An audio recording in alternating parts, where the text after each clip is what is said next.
What's good, what's good? I am your host, Jason JWILLDOESTV, and I got my guy, Mr. What will he be today?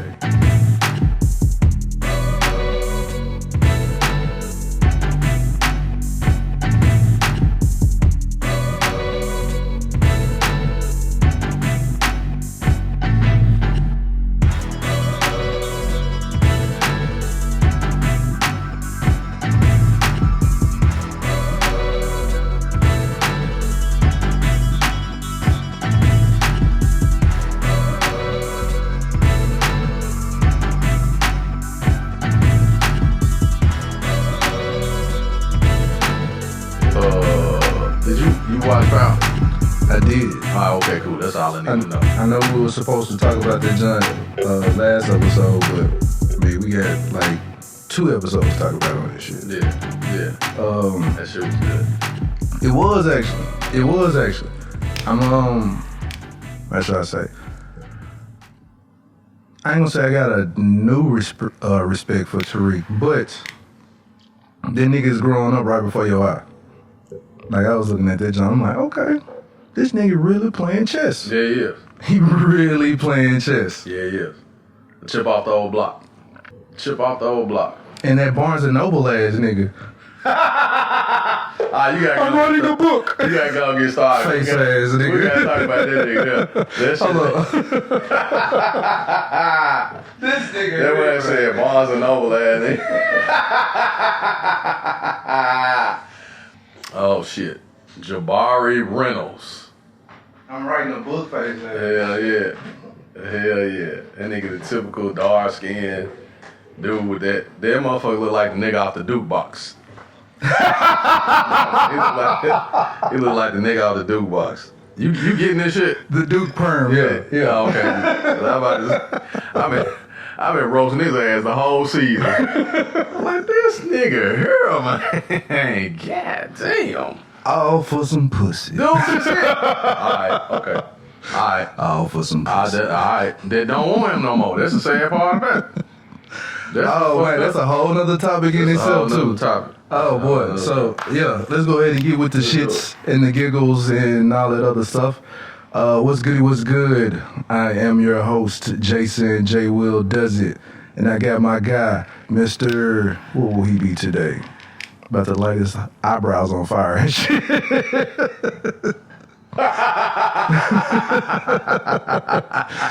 Mr. Ivan, the Grizzly, the Great.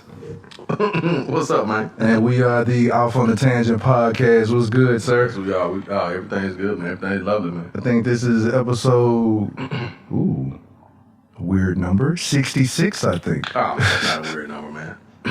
Equals 12, which rounds to 3. If anyone does numerology, this will be a great episode. Mm-hmm. Wonderful episode, man. Speaking Good of... ass week, man. Huh? Good ass week, man. It has been. Nothing depressing or anything like that, I would say. Yeah. But back to this power shit. Speaking of... Power, man. God damn. Boy. Well, you know what? Before I get to the power shit, let me give a shout out to all of the listeners. Absolutely. Got to give a shout out to the listeners, the viewers, all of the A1 day ones, all of y'all. Mm-hmm. Good looking out. Well, thank you for the support. Mm-hmm. Keep supporting. Keep giving topics. Keep. That's something right there. Yeah, I just got one. Oh, okay. That's the one I got. Okay. Just thanks for the support. Absolutely. More and better material. It's gonna be some new looks. If you haven't seen it already, it's gonna be some new looks, new sound. I don't know how people gonna feel about it because everybody already like the new sound, the old sound. But as you grow, you got to do different stuff. Yeah. You know what I'm saying? You know how it works. 2021 new season, new season. Yeah, 2021 season is gonna be something else, man. Same episodes. Yeah. So speaking of episodes. This power shit. Power, Book 2, Ghosts. Now, we're going to talk about several episodes, but I want to talk about Tariq with this, like he was an extra from Vampire in Brooklyn and shit. Goddammit. What you talking about? The red suit and shit. Oh, yeah. This nigga like he fucking like he Count Dracula or some shit. Selling cereal with a red ass suit on. I'm like, dude, where you going, man? Count Dracula. That man did come in with that red suit, and I'm like, man, where the hell your ass going? All the nigga needed was a gold ring with a bloodstone on it. Yes, I will grant you wishes. Come to me, motherfucker. Like black. What's the dude? What's the dude? Damn, man. Blackula. Yeah. Man, for real, man. You know what's interesting about that shit though? So we're talking about Power Book 2. We're just running through a couple of the episodes. Speaking of, I still don't understand why they say Book 2 Ghost. It should be Book 2 Tariq. Well, no, Because it's talking about Tariq, not Ghost. Well, Tariq is Ghost. It should be. See, think about this. So here's It should be the Book of Ghost. Tariq. The Book of Ghost, Chapter 1, Tariq. I get what you're saying. Because I think at first, that's what I thought it was supposed to be, was like the book of, that's what I thought it was going to be, like basically Ghost Power Book 2 or whatever. Right. But I see what they did. I see kind of what they did was basically like Power being the actual franchise. Right. Ghost, this being the story of like the real, when we called James St. Patrick Ghost, but Tariq James St. Patrick is, because if you think about some of the comments that he made, right? So first thing was, remember when he went to his dad's grave, you remember Sex recorded that shit with his dirty ass. And as much as like people love to hate Sex, that's why I can't get rid of him. You know what I'm saying? And so with Tariq's character, when he went to visit his dad's grave and he was crying, he was talking to him, he was like, man, I had to do it. But then he was like, you the only one that understands me, right? Mm-hmm. Because here I am in this situation where I got to make all these decisions, and I'm trying to help my mom, right? I'm trying to save my mom. I'm trying to save my family. But then I'm trying to live up to this. I'm trying to live up to my dad's name, and to be honest, like subconsciously, that's what I'm doing. Right. Even though I say I hate this motherfucker, and I killed him, right? He killed his own dad, right? Right. But at the same time, he's always wanted to try to live up to his dad's standards. Which he said something too, like at last episode, he was like, he killed his dad, he killed his best friend. Mm-hmm. He was saying it like he killed like more than one person. How many people did he kill?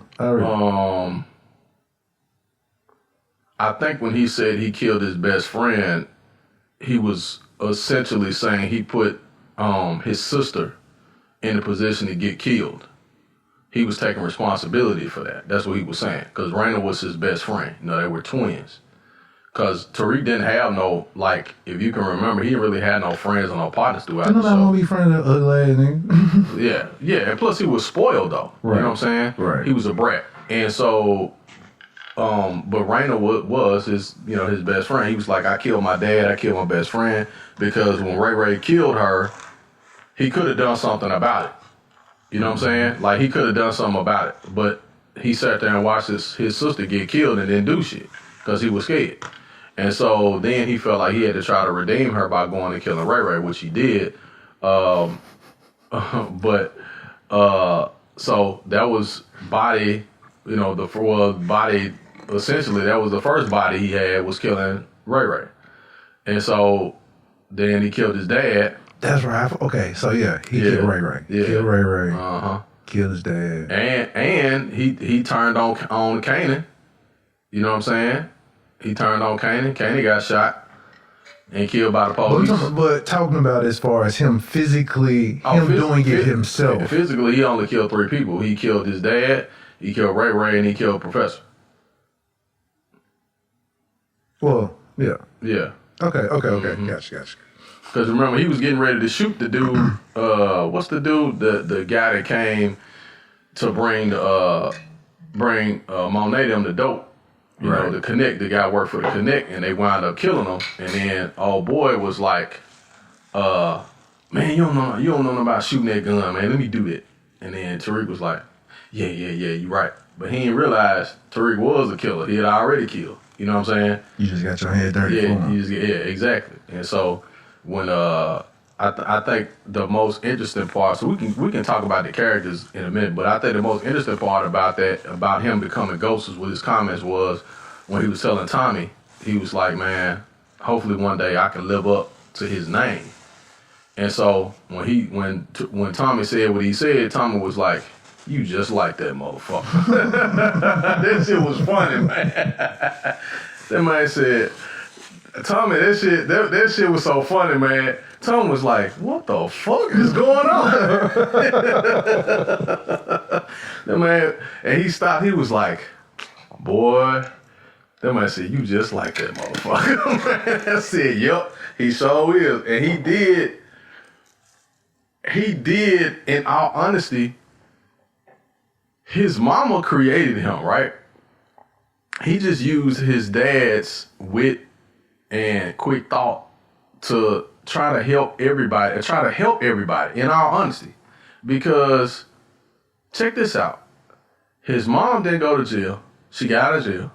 Mm-hmm. She had to essentially turn on Tommy to get out, right? Which, if anybody wants to... She don't actually. I know, but... That was the easiest way out for her. That was the easiest way out for her. I mean, as far as that, the government just needs somebody to blame. There you go. They just need somebody because they gotta close the case. Right. You know what I'm saying? To make them look like they didn't actually did some work. There you go. All this shit. They ain't did shit. Right. And that's why we need a fall guy. Yep, we need a fall guy. It don't matter who it is, we need somebody to take down. Okay, so we can't get you for murdering your husband. So they're like, well, we can get her for being the queen pin of the organization. Well, they couldn't really get her for that either. So now they're like, okay, we can get you to turn on Tommy to say he was. Like, we need somebody. We can't get your husband, he dead. We can't get you. Tommy was in the wind.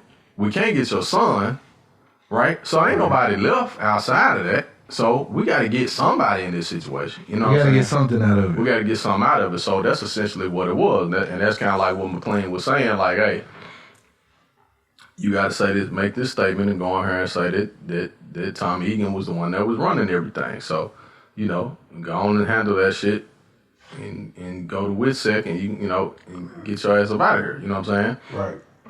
But I think the interesting thing was, for the most part, Tariq basically was like trying to save everybody. He's like, hey, I got I got my best friend that's helping me out, which is essentially his Tommy. He don't realize this chick following me around and getting information. I don't like that white boy.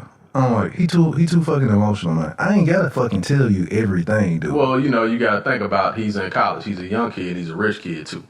You know what I'm saying? Who, the white boy? The white boy, yeah. Man, fuck that shit, nigga. That ain't how this is not how this gonna work. I get it. I'm just explaining to you the reflection of his character.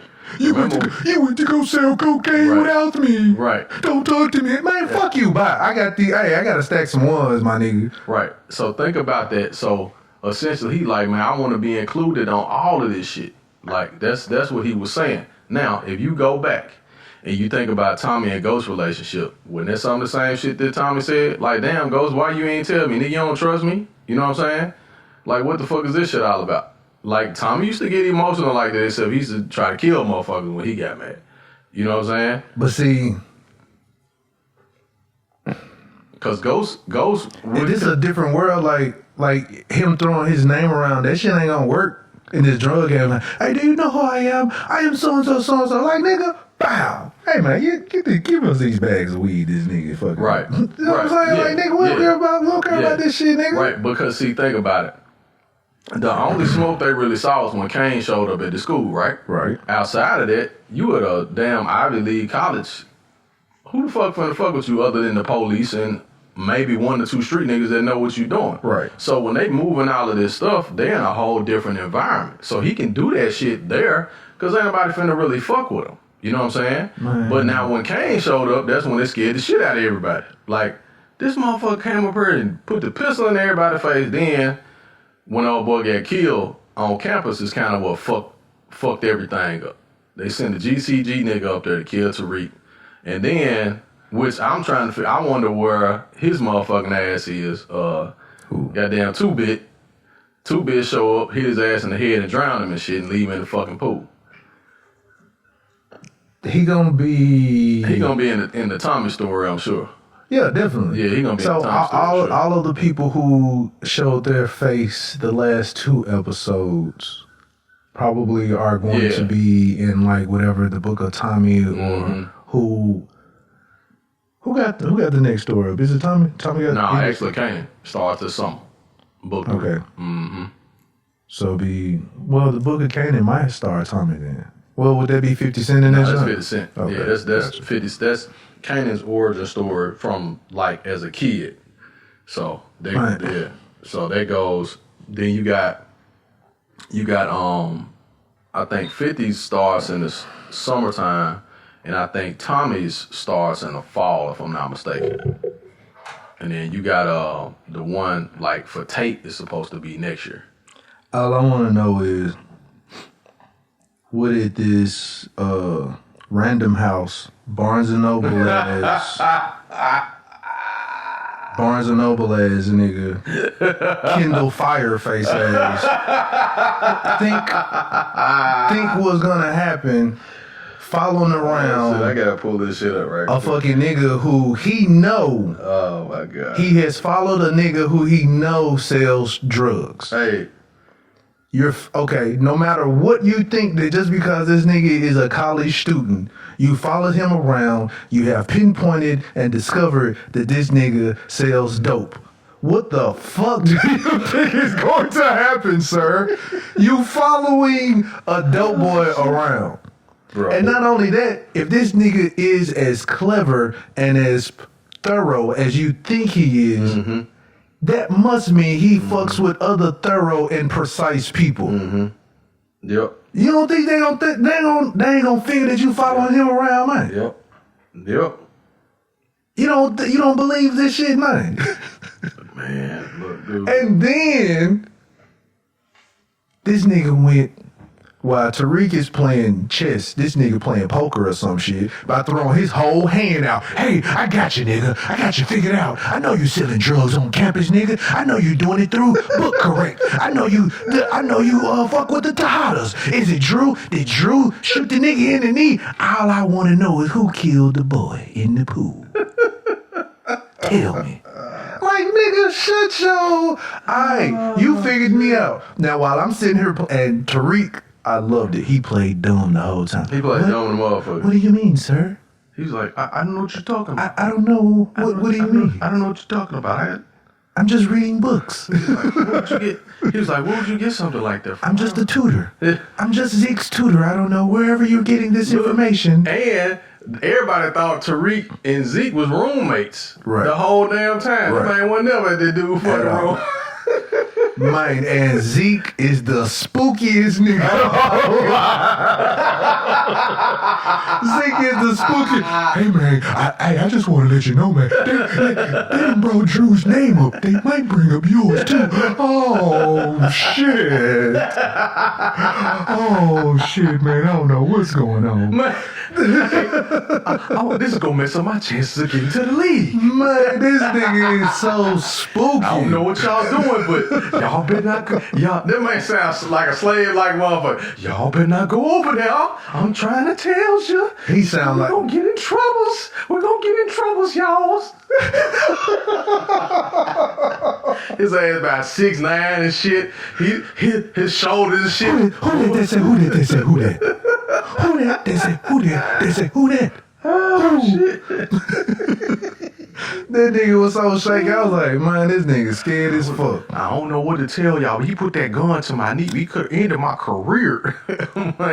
So, but that man said, I told you not to mess with my auntie Monet. I said, damn, that nigga from Virginia, ain't it? So I'm tripping. Anyway, so I told you not to mess with my auntie Monet. Man. That shit was hilarious, man. Oh my God. But he was blowing Carrot back out on a regular basis. While Barnes and Noble following around Tariq and shit, thinking Tariq smashed. Following around sausages and shit for a story. Like, nigga, what the fuck is you doing? Yo, gal over here, he trying to get his gal back. He following the wrong lead. Following the wrong damn He thinking that whoever that his gal fucking, he thinking she fucking Tariq. Oh, I know she fucking Tariq. Let me follow Tariq. Let me follow him around. Oh, leave Tariq alone. He might be. Hold on. I got a story for my book. Asshole. Then he plagiarized the book before that and shit. Matter of fact, then he plagiarize the first book. That's what the fuck I thought. He plagiarized the first goddamn book. No, it wasn't. It wasn't that he plagiarized the book. The whole ordeal, the reason why he got bad blood with the bitch he trying to fuck in the first place, whatever happened in their relationship, he wrote about it in the book. Oh yeah, that's right. He put it in the book. He put up business out there. Right. Yeah. So what's funny is this, like, nigga, you can't write books if you're trying to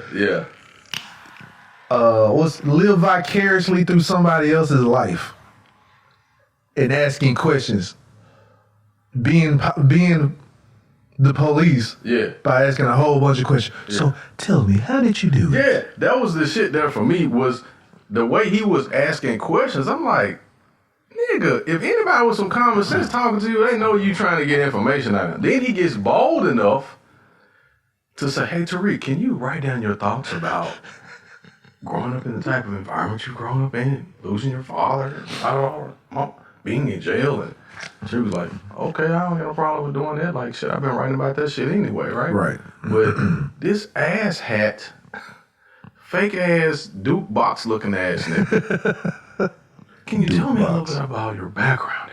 And, it would be good information just to, for your assignment. Nah, nigga, you finna plagiarize this man. You finna take this man's shit and put it in your fucking book. Again, all of this stemmed over some pussy. Over some pussy.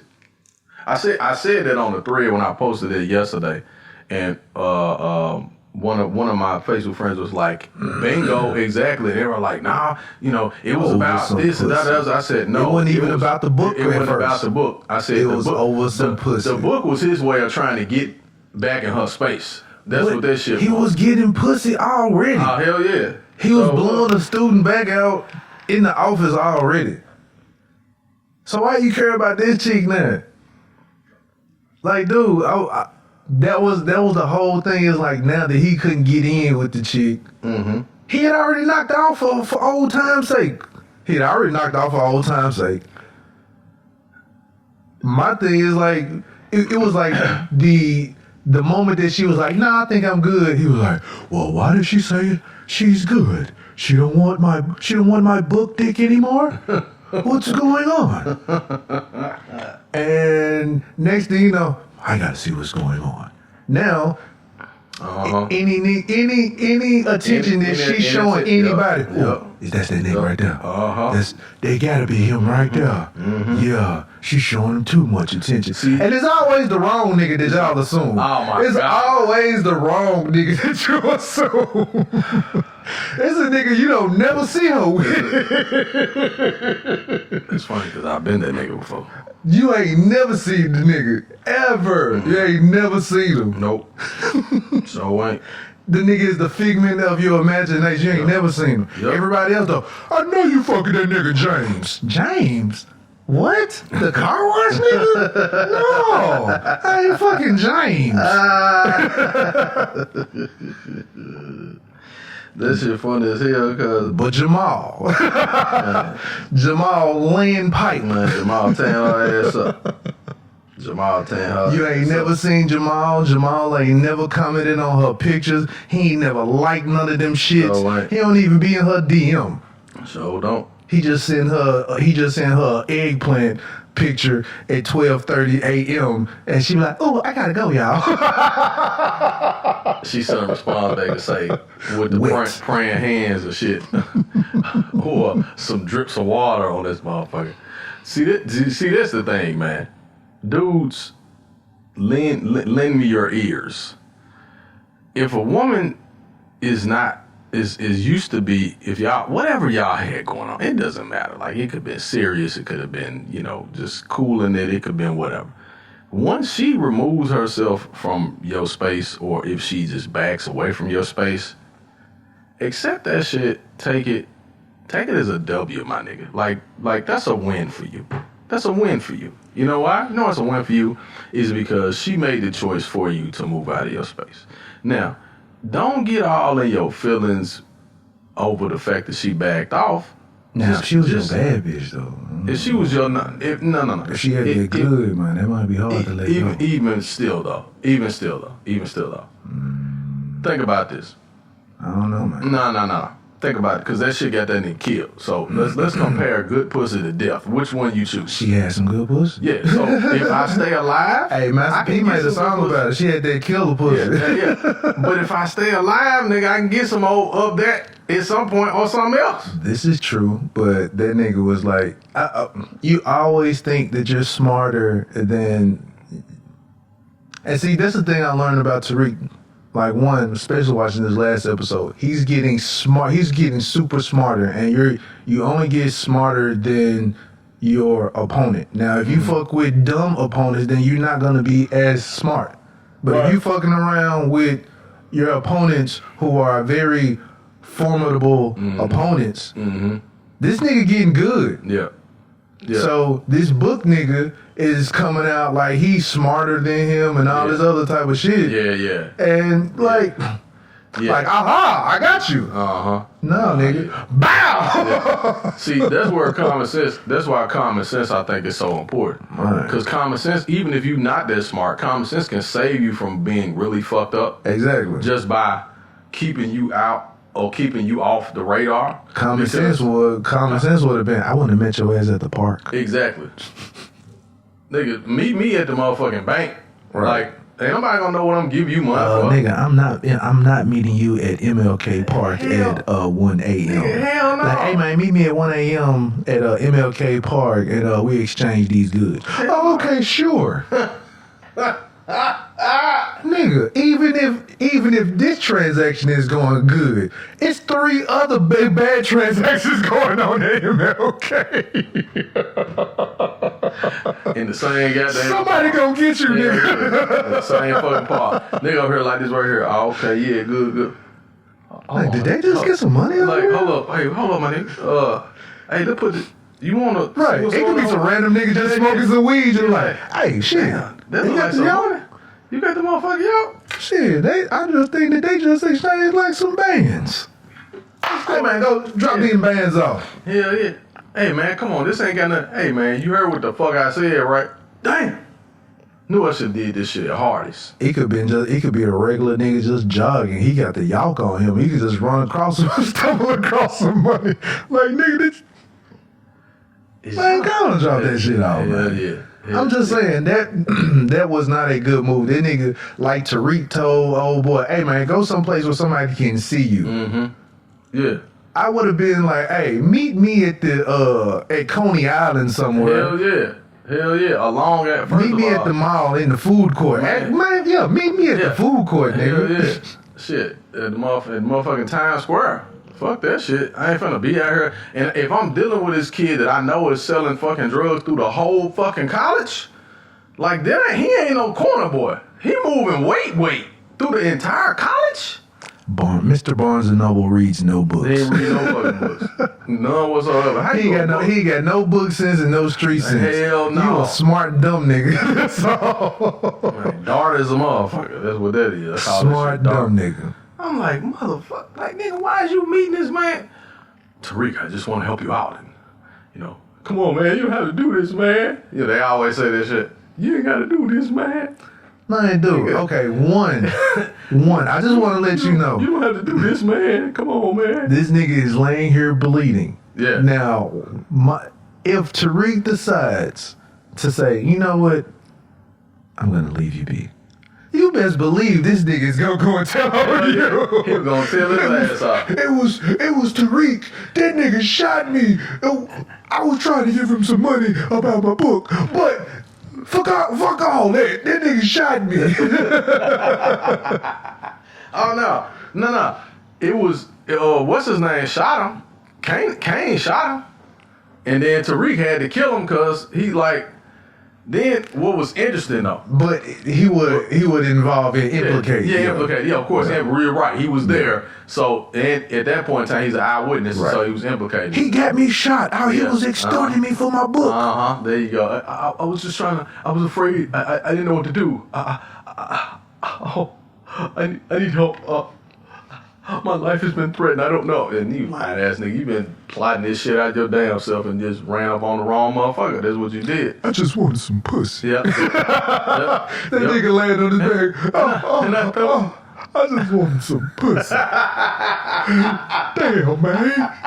Damn. Tariq, I see now that you wasn't fucking her. And I done died over some pussy. Yeah. That's fucked up. This nigga Pussy died. and a book. But see, the book was just a byproduct of the pussy. So it was really just the pussy. Was that shit that good for you to get shot in your fucking stomach and then turn and get shot in your goddamn head? That's what I'm saying. She might have some good. It don't and hold on. That's fucked up. Hold on. Mind you, let's put this out here. Is very aware and apparent that with the episodes, she's a sex addict. Yeah, she a sex addict. So she a sexaholic. She got that good. Yeah, she a sex addict. And she wants it all the time. Yeah, she a sex addict. So, like I said. Cause then, did she fuck anybody other than the professor and Zeke? No, okay. No. And she loyal. Yeah, she loyal as a motherfucker. She loyal. It's like once I get it, it's you. Yep, she loyal as a motherfucker. So you can get it at any time you want it. Damn. So, yeah, that nigga is laying on it.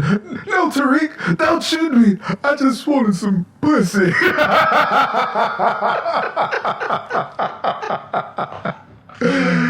I just wanted some pussy. Oh, Lord. Think about this one. Why this nigga laying in the park, Zeke just, Zeke round 2. You ready for round 3, girl? She's like, Zeke, you want to come meet my auntie and shit? After she just read an email from this shit.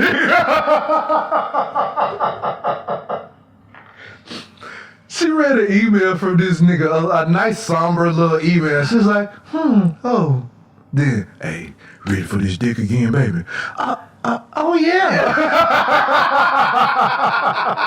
Fuck this email. God damn. Fuck this email. Oh my God. Fuck this book nigga. Yeah. That shit funny as a motherfucker, man. Fuck Kindle Fire. Oh my God. This shit is fucking hilarious, dog. This nigga, man. I'm telling you, man. This shit's fucking hilarious. And you know what was funny? It really ain't funny. It is funny. Man, dude, see, and that's the crazy thing about it. Then she is like, now she done start falling for Zeke, right? Cause here's a couple things. And that's why I say she loyal. Now she vouching for the nigga and make sure this nigga ain't going to jail. And she a lawyer. By trade, she's a lawyer, so she know everything. Like when old boy came in there, the teammate there's messing with what's his damn name? The Tejada son. Shit, what's his fucking name? I can't think of it. Justice Smollett. hey, somebody said that's what you call it from Empire. But that way, when that nigga was laying in the hospital bed, he was like, Drew, that's his name. That nigga was like, nurse, I need some more morphine. I'm like, look at Justice Smollett. This nigga found another way to get in front of the camera. Hey man, show it Justice Smollett, man. Juicy Smooth Yate. That's a prayer called Juicy Smooth Yate. Shit. Oh shit. This motherfucker said, I need some more morphine. Then his brother come in there, he gonna say, then he got hard. Man, what you bring your ass in here for? You know one ain't gonna kill you. Then you fuck around and shot a cop. Dumb ass nigga. Get your dumb ass out of here and close the door behind me, bitch. That man was talking bad to his brother, dog. Man. His brother killed 15 people. And that man like, man, get your dumb ass out of here, shit. Get your stupid ass out of here, Kane. You gonna kill that damn cop. I knew you did this shit, dumb ass motherfucker. Get your dumb ass out here and close goddamn door. And Kane was like, all right then. Okay, all right. I'm finna go kill this nigga Tariq. I'm like, nigga, why you trying to kill Tariq? Man, Bobby Brown is, I don't know what's going on with Bobby Brown. Bobby Brown is doing Bobby Brown things. He doing Bobby Brown shit. He doing Bobby Brown shit. He doing Bobby Brown this things. This motherfucker around killing everybody. I'm this motherfucker killing everybody. Oh yeah, nigga, you turn on me? Nigga, turn on you? I'm just delivering a pizza. Ha! God damn. This nigga got a body. Let me saw these arms and legs off and shit. I'm like, damn, nigga. He's shooting everybody but the people he need to shoot. Right. Nigga, you kill the police that's helping you. You kill the police that's helping keep the rest of the police off you. You kill the motherfucker. Cause you mad. Well, I don't know. I probably would have got rid of him anyway. I would have got rid of him a long time ago, though. No, you can't get rid of him. You never kill a cop. You never kill a cop. Hell no. You got to do well. He needed to be got rid of. But you don't fucking kill him. But that's what I'm saying. Automatically, like you now, shit finna go bad. If you do, you pin it on somebody else. But you have to make it look like an accident. We're just speaking from TV terms, ladies and gentlemen. But or you get him sent to a different division some kind of way, or something where he is no longer around. Right, exactly. I was trying to figure out, like, they need to get rid of this nigga, because my only thing was he was too involved. Well, see, that was, now go back and think about what Monet was talking to Lorenzo, and they was talking about, what's his name, Rodriguez, was that his name? And so, hold on, I got this shit right here. Ramirez. And so we were basically saying, like, hey, Ramirez was actually Lorenzo's boy. I think you're being racist. No, I'm not being racist. Ramirez, Rodriguez, whatever the fuck. Anyway, so. Backpedal now. No. Whatever. Shit. Couldn't think of his goddamn name. And so, basically, man, like, it was pretty much like, hey, that was Lorenzo's guy. He was a part of Lorenzo's crew. So, he was gonna be loyal to Lorenzo. He's like, man, we got cops. Like, you need cops. Like in that situation, you need cops, right? Because you still got business to do. So you need somebody to help you stay off the radar. But at the same time, he laying pipe to Monet, and while doing that, you getting emotional. True. And when you getting emotional while laying pipe to Monet, you're gonna do some things that he never did anything that was out of line. He was telling Monet, like, hey, you need to tighten your son up before he fuck all this shit up. Like, but if you're sniffing around that of business that no longer that pertains to you, it's none of your business. Well, again, like Tariq is none of his business. Right. But what Tariq did at the school is none of his business. Right. But what happened was when Kane came to him, right? Right. He wasn't in. He was gone. He was out because Monet told him, like, I don't need you no more, blah, blah, blah. He like, all right, cool, bet. Hey, ain't no big deal. I gone back to minding my business. Like, I don't know what the fuck y'all got going on. Because I can't say nothing about y'all because the shit, that's going to implicate me too. So, shit, if they dig into y'all, they going to find my ass because y'all ain't going to let me, live like that. See, like, hey, fuck that shit. Y'all do what y'all do. I'm going to go back to doing what I'm doing.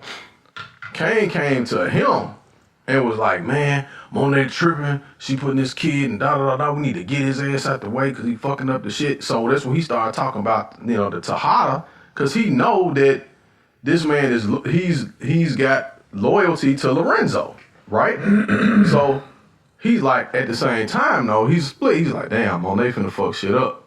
I still care about Monet because we've been fucking, right? Right. But I know, look at what she got going on. She got these kids. She got two of them half-ass trying to do right. And this motherfucker over here just fucking lunatic. So let me insert myself back in the situation now, right? It looked like a good time to do this shit. He could have been like, hey, man, look, I don't have nothing to do with this shit no more. You need to talk it out with your mama and your dad and let me go on about my business, right?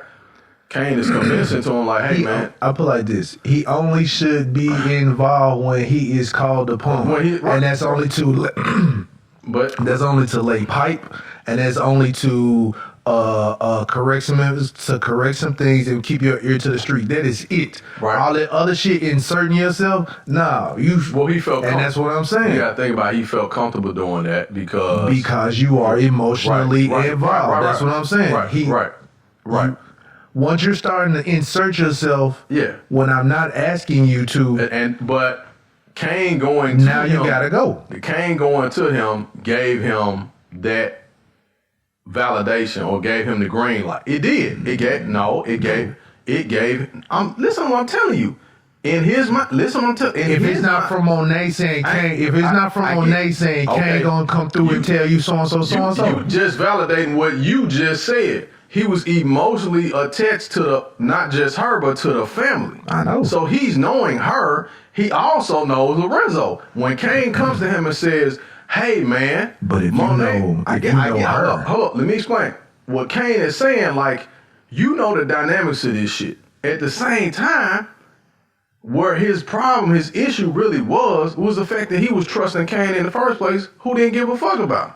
Like, Kane was like, "Nigga, we need to quit fucking with that cop anyway." That was what Kane said. Right. Leave the motherfucking cop alone. So, at the same time, he's got this emotional attachment. He decides, well, let me have this conversation with Monet, right? And he does that. He shows up to try to talk to her about the shit. And she basically tells him to get the fuck on, right? Okay, after which... You want to open the curtain back? Yes, sir. Thank you, man. So, after which, the situation was... He went to the house and was like, "Hey, what's the deal?" Because at the same time, he's knowing that this shit, if the family falling apart, he got Kane coming to him. He already know. He's like, "Oh shit, it's finna be, it's finna be some shit." You know what I'm saying? Like, Kane coming to me, telling me about his mama. He done went and got his ass whooped in jail and shit by his daddy. Like, hold up, let me go on and try to see what I can do to help the situation out.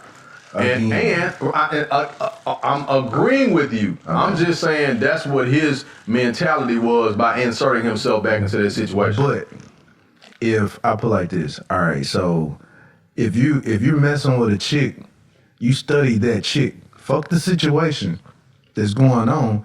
You study and you know the bitch that you fucking with. If you know the bitch that you fucking with, you know if you insert yourself without letting her know, I know it's probably gonna be some shit if I insert myself and do this on my own. So either one, I need to do this in a way where she ain't gonna find out. Two, I ain't finna do this shit at all. Right. Fuck this shit. Or three, let me go rap to her real quick about this shit. Right. Because again, if you know her, right. If you know her, you're not going to insert yourself in that situation. I'm looking at this nigga, I'm like, dude, you know she ain't gonna like this shit if you do this shit for this nigga. The first thing she gonna say is, why the fuck you do this shit? I ain't tell you to do it. That's the first thing she gonna say. Yep. And then the next thing that's gonna come out her mouth, you know what, for that, I gotta let you go. But that's what she told. She was like, "Get the fuck on, I ain't got no use for you no more." So, that's what I'm saying. With Ramirez, is like, inserting yourself is gonna be bad business, period. Because she didn't ask you to. And it's not something that's going to, that has anything to do with her. He was so trusting of Kane. That was the shit that was like so interesting to me. But he was a cop, so he was thinking this nigga ain't gonna kill no cops. I know about it. Right? He ain't gonna shoot me. Call him a cop, he ain't finna shoot me. Yeah, okay. And Kane crazy ass, of course, did that. So then you had this spiral of events. Cause you know, any movie that you watch when a cop get killed, Kane is a pit bull that always wanted to bite your ass. Yep. But never could. Never could. Now he got the chance to. Right. That's all it was. I'm off the leash. She don't fuck with me no more. Fuck you, nigga. Hey, how you doing? You ain't got your protection now. I can get your ass. Right. And see, that's the thing he wanted to do with Tariq, but he ain't know who he was dealing with when he was dealing with Tariq. Tariq say, "Hey, man, go ahead, but you kill me, nigga, they gonna find 2 bodies out here. And this shit gonna have your ass all over. You not already been fucking up now." And you know this the last straw. Hell yeah. So he's like, man, nigga, you killed me? Oh, and I promised your mama I wasn't gonna fuck with you. I promised your mama I was not gonna fuck with you, even though I knew you tried to kill me. I promised your mama that I wasn't gonna fuck with you. I wasn't gonna do nothing to you. Right. So you go ahead. When they find my body and his, Kane do got new respect for him now. he do got new respect for him. He got respect for him now. Cause he stayed around. He stayed around and watched him put that work in. Right. And so when he saw that shit, he was like, damn, this nigga really is a G. Like, what the fuck? Right. Like, that shit was actually kind of trippy. You know what I'm saying? That shit was kind of trippy when he saw that shit. And so, and Tariq ass knew, like, hey. But you know what, though? What's so interesting about Tariq, and you talk about power, him being a good chess player, too. You have to be willing to take certain risks, right? If you think about it, how many times he puts himself in a position to be checkmated. To be checkmated. He does. He does every single time. I don't say every single time. Well, not every time. And not every time. Only when he has to. Right, when he has to. Right. These last few episodes, he had to insert himself as like bait. Right. And if a nigga don't do it right. Exactly. Then he know he got him. Exactly. He know he got him. Exactly. Because he, like, I've noticed if he can get you to hesitate and think for like 2 seconds, he got your ass. Because now you stop and you like, I'm finna cook. And he's like, oh, man. Like, okay, you can do what you got to do. I'm here. But check this shit out. When they find these 2 bodies, who you think they're going to point the finger at? And you know Monet ain't going for that shit because you done fucked up everything. This is the last straw. I've been wanting to learn how to play chess for the longest. I can't ever just... I started playing on my iPad. I started playing in the electronic. I can't remember all the moves. Yeah, so that's what I'm trying to do now is learn all the different moves and the different quadrants and squares and all that type of shit, what they, represent. Once I can remember all the moves, I think I got it. Yeah. I got it, but I just can't remember all of the single moves. Yeah. But watching that nigga maneuver, I was like, shh, bet. Hell yeah. And then, what was interesting to me was... And then how he played that shit in court. Oh, yeah. That shit was beautiful. That shit was beautiful in court. Because he like, dude, I've been holding this motherfucker Big Joker the whole time. Right. So you can play all the shit you want, but nigga, I saw you at the club that night. And your ass wasn't supposed to be there. I remember you had a gun, though. And you had a pistol on you. So what the fuck was you doing at my dad's club the night he got killed? Why were you? I know why I was there. It's my dad's club. And why you happened to be at the funeral? At the grave site and shit. Hell all yeah. that shit. You was like, okay, all right. So the judge is like, I didn't know I didn't know you can ask questions with questions. Okay. And so shit, once he did that, the judge was like, wait a minute, what the fuck we got going on here? Right. What y'all been doing? Hell yeah, like shade tree ass niggas. Hell yeah. Hell yeah. What you call it? He's sitting over there looking crazy and shit. McLean. Right. McLean sitting over there looking crazy and shit. He was like, Your Honor, we need to go to a brief recess. She was like, we sure the fuck do. And I will have to say, Method Man is doing a great job. Hell yeah. With the acting and shit. Because real talk, Method Man doing a great job. Because real talk, watching this, you forget that this nigga M-A-T-H-O-T, man. Wu-Tang. You forget this. You think that this nigga been acting for a while, watching this nigga. What she has been though. So the show on Showtime and shit. Back in the day, that movie, he was in Billy. He was in that other movie, some hip hop ass movie. He did good in Billy too. Yeah, some other hip hop ass movie he was in. I can't think of that shit. It was them messing with like some Catholic schoolgirls or some shit. I can't think of the name of that shit. I cannot think of the name of that shit. He was in that shit. I think he was in wasn't he in what's the movie with Omar Epps? In Too Deep?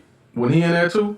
No, it was LL. Well, I know LL was in it, but I thought Meth was in there too. I could be wrong. But he been in several movies since like '94 and shit.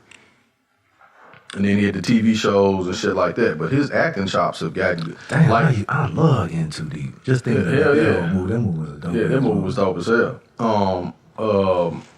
Yeah, now looking at it, in all honesty, like Courtney Kemp is brilliant. She's the writer of the show. If you look at season 2, right? Well, book 2. Dude, like, he could have his own show with, like, maybe sex or something. It could be like a legal fucking drama. Actually, what's called? I want to say Method Man and the Sex. They probably finna have that. Yeah, they're probably gonna have their own show.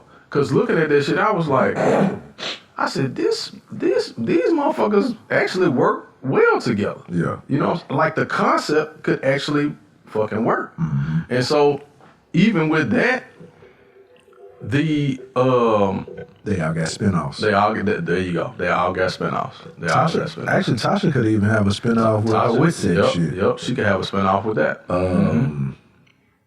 Yep.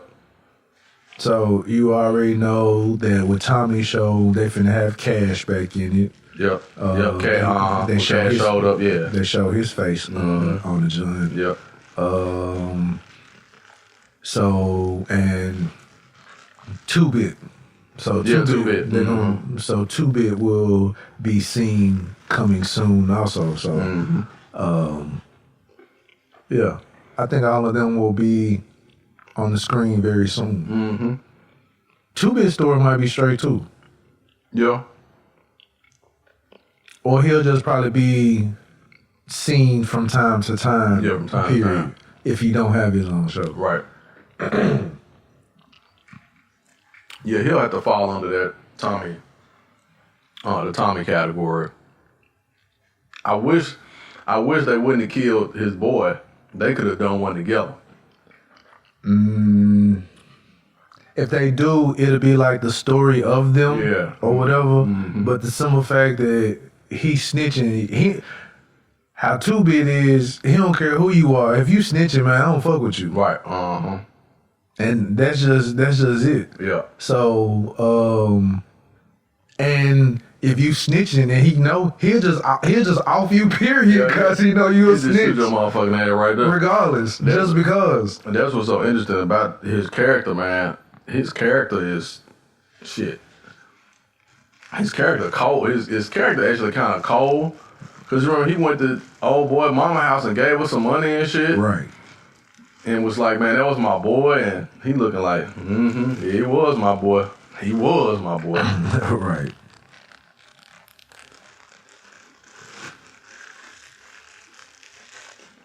Oh, and that's a Baking Butler GF Bites original. That's a vegan, gluten-free oatmeal cream pie. Nice.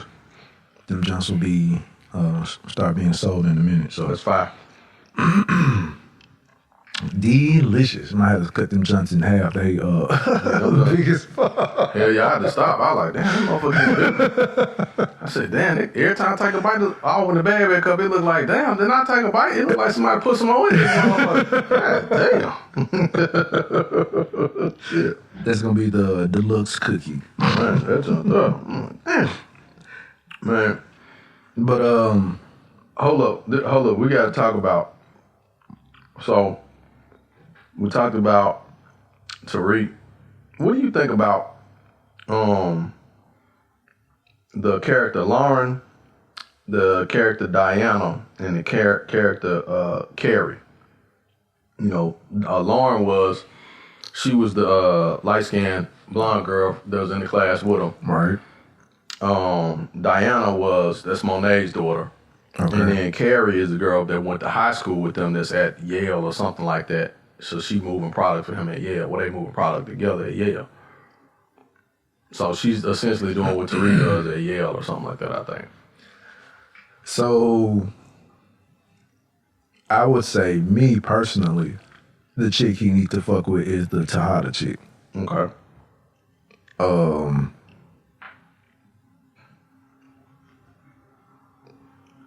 But I feel like he's going to I don't know. Brett, The chick that's at Yale, I think, although he understands her, he don't fucking trust her. So that's gonna be business. Yeah, he don't trust her. That's just gonna be business, and that the chick that's at the school, she just gonna be a junt.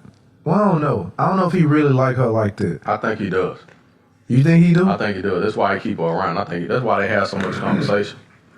But that's only because that's from the stereotypical light skin, long hair. It's like he think he should have her or whatever. True. I think that's what that is. True. But I think he really likes that Tejada chick. Well, I think he likes both of them. The reason why I say that is because they both remind him of something that he wants to be, or he came from. Because the Tejada chick she's more in line with his street life. And he's living two different lives. And you know the other thing? What? It's also a resemblance of his dad's life. His dad's life. So the Tejada chick is his mom. Right. The other chick is Angela. Right. Exactly. So when you're looking at that, he's shaping his life exactly the same way his dad shaped his situation.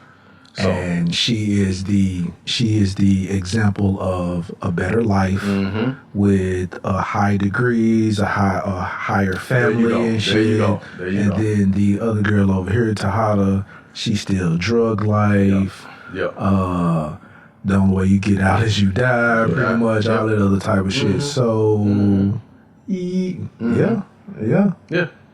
Same shit his dad was dealing with. The only difference is, I don't think Tasha was in no family that was, you know what I'm saying, that's so dope. She was just a ride or die chick. But what's the Tejada girl name? What's her name? You say? Deanna, she a ride. I would say she definitely a ride or die. I would say the only thing, if this story shows up again, you're gonna see that it's gonna be a play where he's gonna want something different, and she is gonna be like, well, nah. Or they both might, and the parents gonna be like, nah, that ain't happening. Yeah, cause basically that's his. Cause see, think about it. He leaves. Basically, his family is done. Man, you gonna make me spray your ass, man. Man, that cough. This man here, man. That cough didn't come from nothing but some medicine. That's it. Shit. Hell, I would have been coughing. I came to the door. No. So that's his. That's his way into the family. Even he's in the family already, but now that's his connection to the family. Like you said, they get older. He try to break away from them. They can this is what it is. You know what I'm saying? Because he's essentially taking Kane's place in some aspect. Right. And so now he's a new member of the family. I don't know how the whole situation with Kane is gonna play out since he done so much shit. But So he worked all of that out, but you didn't figure that out when he killed Barnes and Noble? Nah. All right, so no point in going ahead and killing Barnes and Noble. You kill Barnes and Noble with Ramirez's gun. So all right, one, the Ramirez shit, that's on Tommy. They put that shit on Tommy. Oh, okay. Oh. So that's why she was like, hey, she was like, you killed my man, I'm gonna put that on you alone. Ramirez is her man. Right. So she would have offed him. She was gonna off Tommy off that alone. Like, hey, you killed my nigga. Shit, you gotta go. But because of Tariq, I'm gonna let you go. Oh, okay. So that Ramirez shit. So that's how Kane is back in. So instead of blaming Kane for killing Ramirez, you say it was Tommy. But she knows Kane killed Ramirez, though, right? No, she don't. She got him though. Kane never admitted to killing. He said it was a past tense. But no, I gotta watch that shit again, cause that's what I got. That's what I got from it. The reason why she was like, "You killed my man." Now it was either that or the that was her dude, her bodyguard. The bodyguard. That's who she was talking about, her bodyguard. Cause she was like, "You shot you shot shot up in the club, and then but you killed my guy. That's what she was talking about. Right. And so when because remember she went and got revenge for what's his name, Rico, shooting that club up and shit. So that was like the second time Tommy rolled by there and started shooting the shit and shoot her dude, give him the heat, he died, and then that she like, damn, you killed my man, I should kill your ass. You see what I'm saying? Yeah. So but I put like this: if they're the only two that know or three that know, then you can still just put it on Tommy. Now Tommy got to go. Right. So, and you put the Barnes and Noble body on Ramirez. Well, how can you do that though? Because that was Ramirez's gun. They shot Barnes and Noble with Ramirez's gun. Well, see, yeah, I got that. I saw him, he was like, give me Ramirez's gun. And so he shot him. And then I'm thinking to myself, like, nigga, Ramirez dead. But it's, if don't nobody know where he at, it don't matter, because now it will look like he on the run. He runs off someplace. Right. That's what it'll make it look like he on the lam. Yeah. I see what they did with that. So I see what they did with that, yeah. So you can put a whole bunch of things in speculation if people are missing and all this other type of shit. So I got it. I get it. I was like, okay. That nigga think quick, man. He just like his dad. They think super quick with that gun in their face. Yeah. They just be like, nigga, what is you thinking? Yeah. They be making you feel like you dumb. Yep. Shit. Yeah. Make you feel like you dumb. You have to yawk at a nigga face like, hey, dude, what are you thinking? Hey, if you do this, it's gonna be that. It's gonna be like, well, shit, damn.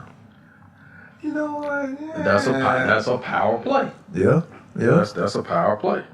Yeah. His ass. Some people shoot off with that. Some people got them trigger fingers. Some people good with them words. Fortunately for him, good negotiator. He is, and back even like the first parts of power, it was plenty of times where Tommy was finna like end every goddamn thing. Like Tommy was finna fuck all the shit off. Yes. And Ghost was like, hey man, calm that shit down. But again, finna fuck it up like emotions. Yeah. Like, emotions. Just like Kane, just like Ramirez. Tommy his ass was emotional about some chicks and shit. Man, you know what? Okay, I'm gonna speak on that, but okay. Well, one, it's okay to get emotional, but once you check yourself and don't let it affect the money or other things, it's cool. Yeah, he did get emotional, but after a while, it was like, well, he did kill his chick. Well, she wouldn't shut the fuck up, but I mean. You talking about Holly? Yeah. Yeah, oh, yeah. She asked too many fucking questions. Hell yeah. That was white privilege right there. Yeah. White privilege that felt that she deserved all the answers and all that. I'm like, bitch, who are you? You are 6 months into this relationship, ho. Yeah. How do you deserve all the information what's going on in my shit? I want to know what's going on with Ghost. Why does he wear suits all the time? How does he make his money? Right. Does he sell drugs? bitch, shut the fuck up. Right. I sell drugs. Why you asking me? Oh my God, Tony, I can't believe it. Yeah, man, damn. Had to kill her motherfucking ass. Then he fell in love with Keisha. She also asked too many fucking questions. Oh my God. But to her point though, when Tasha started laundering drug money through her beauty shop and shit, she did fuck her partner off. Like she did fuck her partner off. Big time with that shit. She fucked her own partner off. She like, dude, you running, I let you invest in my beauty shop and you, at first she didn't know. Okay. At first she didn't know. Real talk. It is not my fault that you acting brand new. True. If I'm coming in here and telling you, hey, I need to run some money through your shop or whatever like that, or I'm going to invest, but I think at that point I'm going to invest in your shop. You know where the fuck my money coming from, bitch. I ain't got no job. Bitch, you ain't seen me go no motherfucking place. You ain't seen me go to no 9 to 5. You ain't even seen no business that I fucking have. Oh shit. You ain't lying. So where I'm getting the money from? Yeah, like- So don't blame that shit on me, bitch. You act brand new. Yeah. You ain't asking, hey, so where's this money coming from? Where's this money coming from, Tasha, that you're investing into my business? She ain't asked nothing. She was like, oh, shoot, sure, bet. But she was so excited because she even said, like, Tasha, I look at all the shit that y'all have. Right. And your purses and shit be nice, and your shoes be nice and shit. I just wanted to have a little bit of that for myself. Right. You know, I got cash. I'm trying to raise him, pay rent and bills. And then Tommy comes in and start playing Captain Save him and shit. You know, I'm going to take care of you in cash. Again. Like, can't be acting brand. And see, that be the thing, like, okay, some of the real chicks who know of niggas in their, how they maneuver, they don't ask no questions. Nope. It's like, hey, baby, I gotta go do so-and-so, so-and-so. They'll ask when you be back. Are you gonna be, is it something I need to be worried about? Mm-hmm. This, that, and the other. They'll ask those basic questions. You be like, nope. Outside of that, they're not gonna ask you, well, how much money is, bitch, look here. so I'm gonna let you know this information when I get back. Call you on the phone like, I was wondering, did you sell drugs today? Huh? What? Yeah, I saw a package come. Click. And then want to have the conversations over the phone in areas where niggas is being recorded. He like, man, look, hey, quit playing. That shit was so goofy, man. Man, She got her ass killed. one thing, the other thing that I know, I'm gonna get off the show and topic in a minute. But one thing I have noticed in this season of Power is I ain't seen so many out of shape hitmen in my life, man. Oh, hell yeah. Hell yeah. They're assassins and shit. But them motherfuckers out of shape like a motherfucker. I was like, dude, at least when I watched, like Tommy, Mm-hmm. you saw Tommy without his shirt on, nigga was cut a little bit. You saw the nigga exercise. You saw the nigga doing the pull-up bar a couple of times. You know what I'm saying? They showed him doing a push-up or two. These niggas ain't did shit. These niggas ain't did shit. Bobby Brown out here ain't got nan muscle tone in his arm. They had this nigga fucking a chick. He ain't had no chest muscle, no bicep, no nothing. And I'm supposed to believe you just out here just putting fear in niggas' hearts. Look, and he had that regular do-rag on. Hey, Like, man, take this. I have one of those do-rags. I was laughing my ass off at the time. I was like, this nigga got this old velveteen ass do-rag on his head. I was like, dude. Cut this shit off. Take this goddamn shit off your head. I gotta get my waves, ma. I gotta get my waves, bitch. Oh, man. Damn, Kane, you alright? Kane knocked his mama down and shit. She like, boy, you better be glad. You better be glad. You better be glad if you want for your daddy, I'll kill your ass.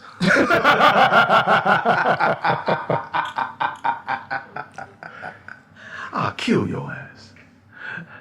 That's what I thought she gonna break out, start singing every now and then, but she didn't do it. He is gonna eventually have to go. Who Kane? Yeah. Hell yeah, because he gonna keep fucking up. Nigga too emotional. He gonna have to learn how to take direction, or he gonna end up Hell yeah. He gonna get the boots. Hell yeah. Can't tell a nigga nothing. Hey man, listen, we got this deal going through. I need you. You see the dude with the green shirt on? Make sure you don't shoot him. Oh yeah? Don't shoot him? Yeah? Okay. Bow! What's so motherfucking... Oh, my bad. What's so fucking special about you in this green shirt, nigga? Huh? You saying something crazy to me? Huh? You said something crazy? What? Huh? Bah! See? He was talking crazy to me, y'all. He was talking crazy. Nigga, that's the motherfucking sushi delivery man. He just over there in the corner. Oh shit, my bad. Damn. Yeah. Damn. This goes back to the last part What? about getting rid of the loose cannons. Oh hell yeah. If you know you got a loose cannon, man, and he can't calm the fuck down, you have to get rid of the loose cannon. In a heartbeat, cause he gonna fuck the whole thing up. Cause he don't know how to check himself. So he is a perfect example of that, not knowing how to check himself. But for whatever reason, Tariq is the fucking Kane whisperer. This has been 2 times Kane had the pistol to his face, and Tariq has talked him out of not being shot. But see, Tariq know that Kane is dumb. Like I said, he's the Kane whisperer. Yeah, he know Kane dumb. So he like, I'm gonna say this shit to him. This gonna trigger his ass. He gonna wake his ass up. Man, that nigga talked to Kane one time. He had to y'all to him. They did the back and forth talk to him. He's like, man, now come on, man. Now take me over back to your mama's house. All right, man. Yeah, you right. Yeah. That shit was fun as hell, man. I said, this motherfucker here is like, he the only one that can get through to his ass and shit. Hey, I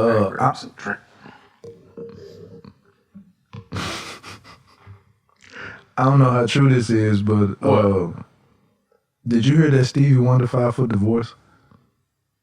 Somebody said something about that, but keep talking, cause I got some funny shit for it. I don't know how to feel. I don't know how to feel about it. Like Stevie Wonder filed for divorce. Like, what is it that you have to have been doing to this person to want to be like, you know what? I'm getting tired of seeing your shit.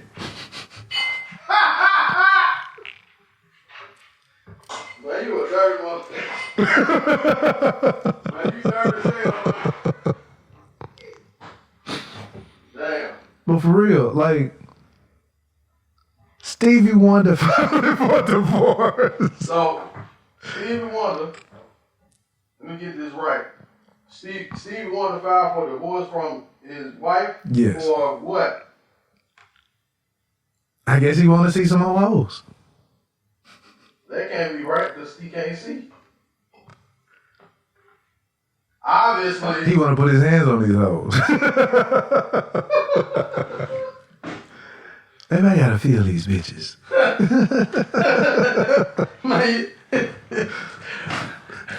Man, you stupid, man. No, when I think about Steve, I heard that.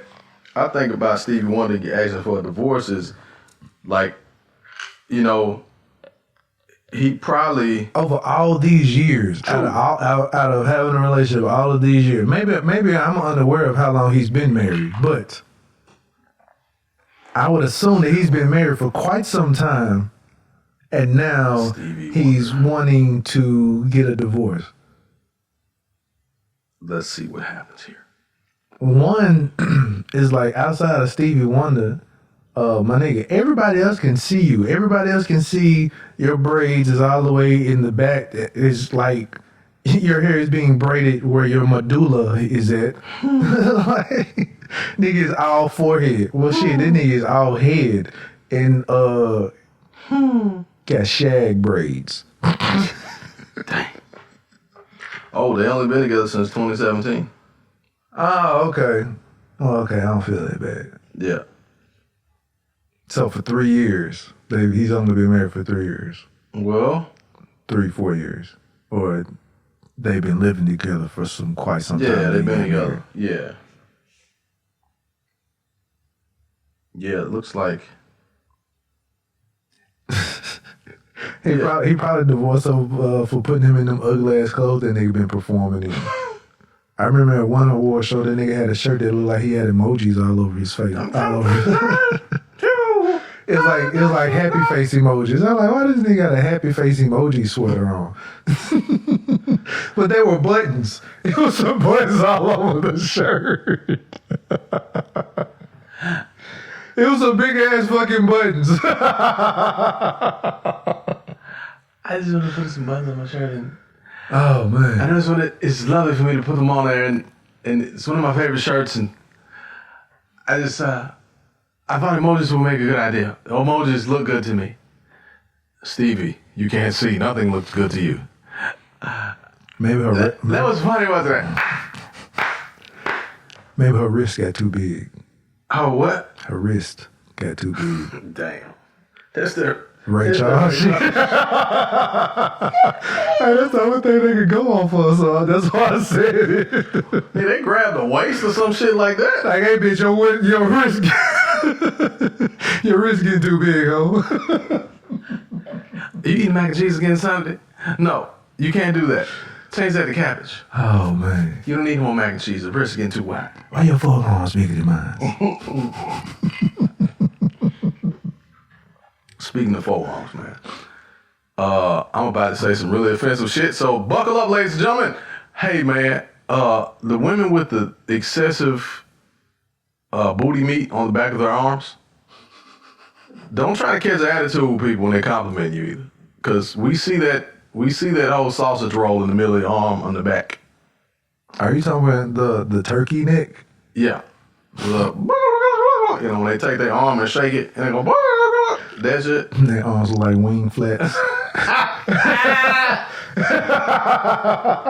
So no, it look like they got a loaf of French bread in the back of them motherfuckers. This is for all when they wave, it's like, that shit look like you waving a fucking flag when they do this shit upside down. Yeah, I'm gonna get in trouble for this one, but I don't care. I'm talking about the ladies who be trying to talk about other ladies' weight and dudes' weight with their fat ass meat on the back of their arms and shit. That's who I'm talking about. I ain't talking about nobody else. I'm talking about them women's. like they not fat. Like they not fat, Right. And be having a whole person. You know, I'm. You know, what's interesting, man. People talk about weight and being body positive and all that old type of shit. And I'm like, all right, man, I'm cool, I get it. But at the same time, everybody wants to fucking lose weight and get surgery. That shit don't make sense to me. You know what I'm saying? Oh, we're body positive, Well, why the fuck everybody trying to be shaped just alike and shit? What is body positive? We know they said body positive is, you know, you don't talk about anybody because of their size and weight and all that. Man, this generation is the most sensitive motherfuckers ever, man. That's what I'm saying. Because Like, you can't say nothing in opposition to what the fuck you are or what it is. Like, I am not fat. I'm just this. I just retain water. I just, like, nigga. my bones are swollen. Like, guess what? Water retention goes away eventually. And nigga, you fat every fucking day. What the fuck are you talking about? That's the shit that be pissing me off, man. You know what's interesting? I've never seen anybody talk about being like body positive stuff with guys. Right? They just are fat. I have seen this shit. Men are just fat. Women, you gotta the women or more sensitive people, you have to be like, you gotta find softer ways to say that you are big. And with dudes, it just be like, oh, he what they be talking about something. Because if you're describing somebody, a guy to a girl, yeah, he fat, but he so and so this, that, and other. If it's the other way around, a nigga can't say, man, she fat. Don't call her that. You're like, what? She's not. She is a BBW. She is full figured. Right. You like, she full figure, she this. You find all different kind of ways to say that a person is out of shape. True. Or overweight. So everybody, there's nothing wrong with not being offensive. My thing is you can't be overly sensitive to every damn thing. And you walk by the mirror every day. And you know your your body type, you know all of that shit. And I guess I get on the ledge with you, sir. Oh shit. With I mean, you talking about the arm. My thing is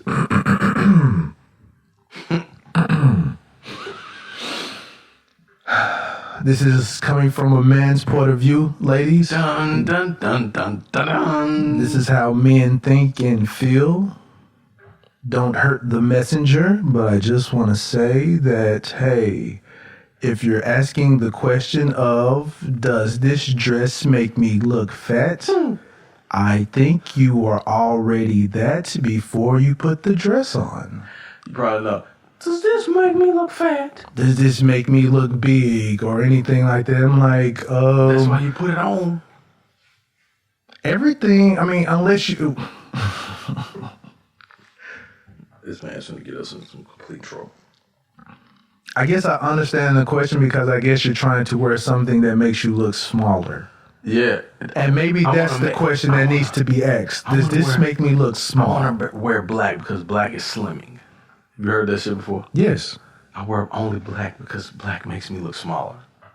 And it is very deceiving with the curves and the angles of everything like that. So yeah, is with all that shit. Why don't you just go and make your shape and go work out, or eat better instead of talking about if that's what you're worried about. If you're worried about your shape, if you're worried about the appearance of, then do something about it instead of trying to be deceitful, pretty much. Be deceitful in the wares that you wear. That shit, man. That shit's ridiculous. That shit really is ridiculous. Cause it's like, man, just be who you are and be who you be, and don't really worry about what nobody else likes or don't like. But that's not really the way things work. You know what I'm saying? Because guess what? Niggas who like girls who are big, those girls don't never have to wear waist trainers. No, hell no. I'm just saying. They're comfortable. Yeah. They're comfortable. They're comfortable. So if you out here being uncomfortable, it's some niggas that's out here that like this.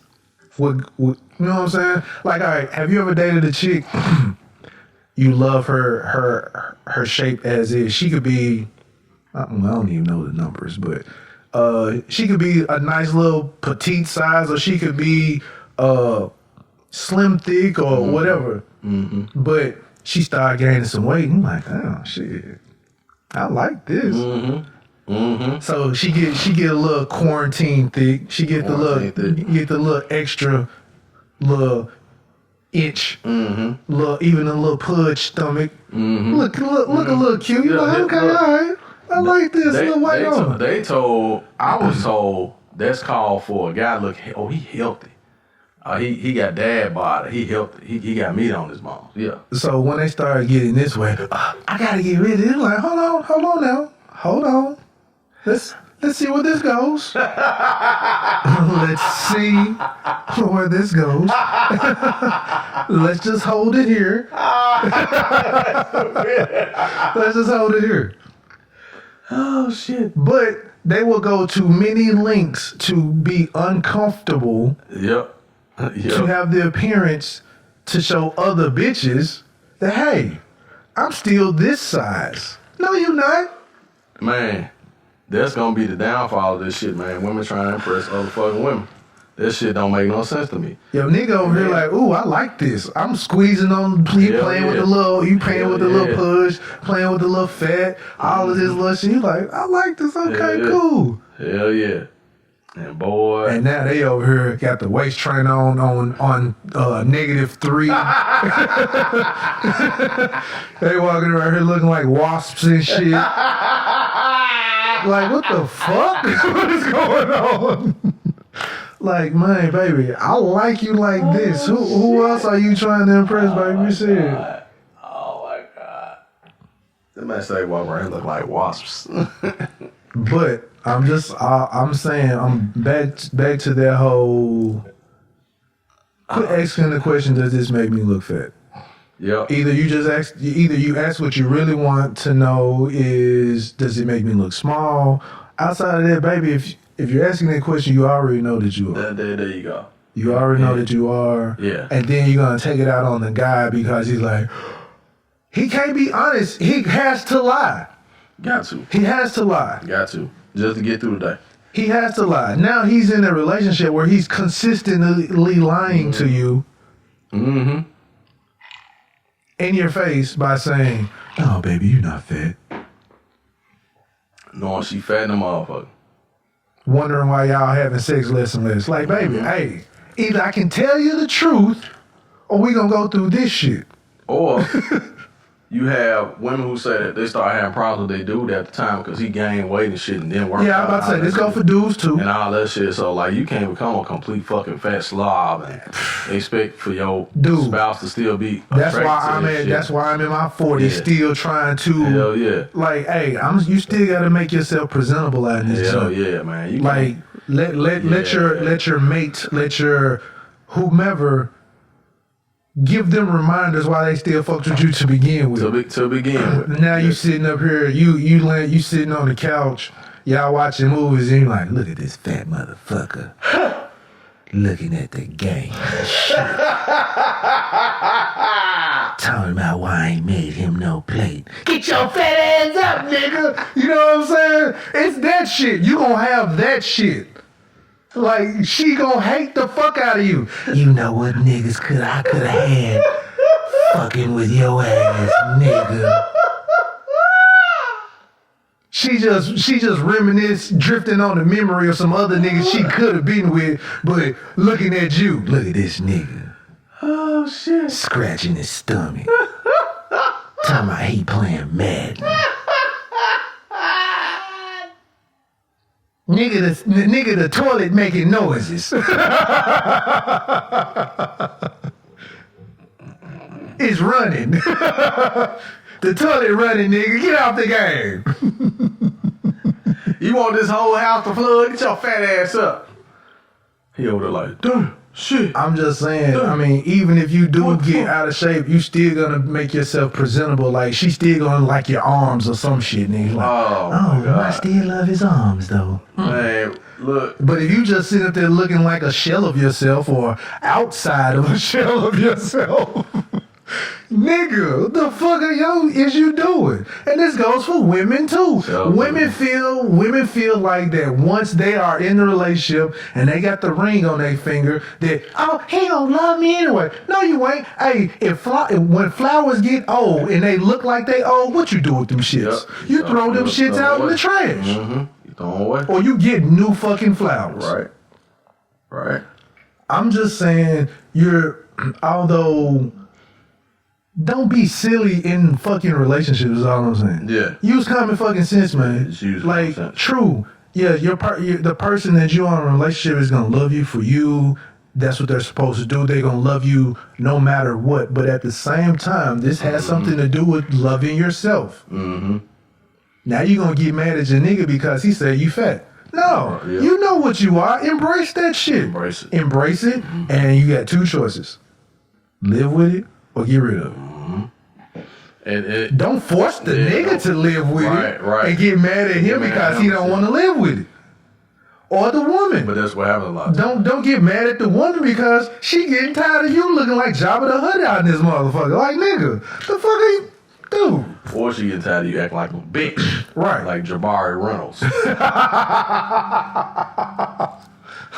I'm just trying to write a book, baby. Off of other people's experiences. This all and get some more pussy. Tariq fucking you. Tariq, you fucking my bitch. Tariq. Damn, wait a minute. Tariq ain't fucking. Who the fuck? Oh, no. Not the basketball player. Bitch, you fucking with a basketball player. Oh, was that song? I hope she cheat on you, the basketball player. Was that, It's a song? It's a song, yeah. I hope she cheat on you, the basketball player. I think it's not Janelle Monáe or Janae Aiko. It's, damn, what is that? Oh, shit. I'll figure it out in a minute. But, you can't be a guy and expect for your woman, wife, whatever, to stay fine and fly and all this shit, and then your fat ass come in there, you know, right? Because I gotta go to work. Cause trust and believe, if she still fly and you looking like Jabba the Hutt, hell yeah, people see that. Your shit. gal is in the streets. Hell yeah, people see that shit. She is in the streets. Yeah, she still love you. Yep. She ain't in love with your ass no more. Yep. She still loves you. Mm-hmm. She still loves you enough not to leave you or let your ugly ass go. But she getting piped down. She is. She definitely is. She getting piped down because I'm put like this. This is how most ladies will word it. It wasn't her intention to get piped down. This is because usually it's by the nigga that she is in close I ain't gonna say close proximity to, but it's a nigga that who sees her on a regular just as much as she sees you. Somebody on a regular. It could be the nigga that she stopped at the gas station on a weekly basis and getting gas. Yeah. Hey, beautiful, how you doing? Shit. Yeah. Damn, you looking nice. Sure wish I could be your nigga. Shit. I have you on my face every day. She keep hearing some shit like this, like, I've never had anyone to say how they want me on their face. To see, What is that like? that shit's so true, man. And next thing you know, now it's the little seed that's sitting there. He keeps saying this shit. He's like, hey, take my number, blah, blah, blah. I think I planted the seed last week too. So it's like you put something that's in her ear that you ain't never did, you ain't thinking about doing, or basically you ain't trying to do because it's you fat out here, you ain't trying to do shit out here. It's just like, shit, I'm tired, I ain't trying to do it. You know how so many women be in other dudes' inboxes and shit because they be looking at what they got at the house and like, damn, this one. What are you talking about, dog? I be seeing you on Facebook, nigga. What are you talking about, man?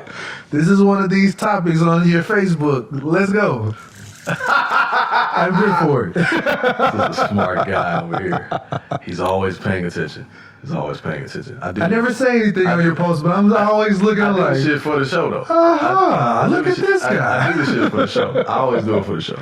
Look at this guy. Because, you can get an audience to engage in several different ways. Right. So I use that platform to do it all the time. And it ain't shit, 85% of the time, it ain't about me. It's just shit I know that I'm going to get a response out of people from. That's just like with everybody with the family pajama pictures. Yeah, that was a go. You're like, bitch, I just dicked you down. You was just swallowing some things, and here you are. Aw, look at the lumberjack outfits. Y'all Paul Bunyan looking at it. Right. Oh, you got the booty out. You had the booty out last night as well.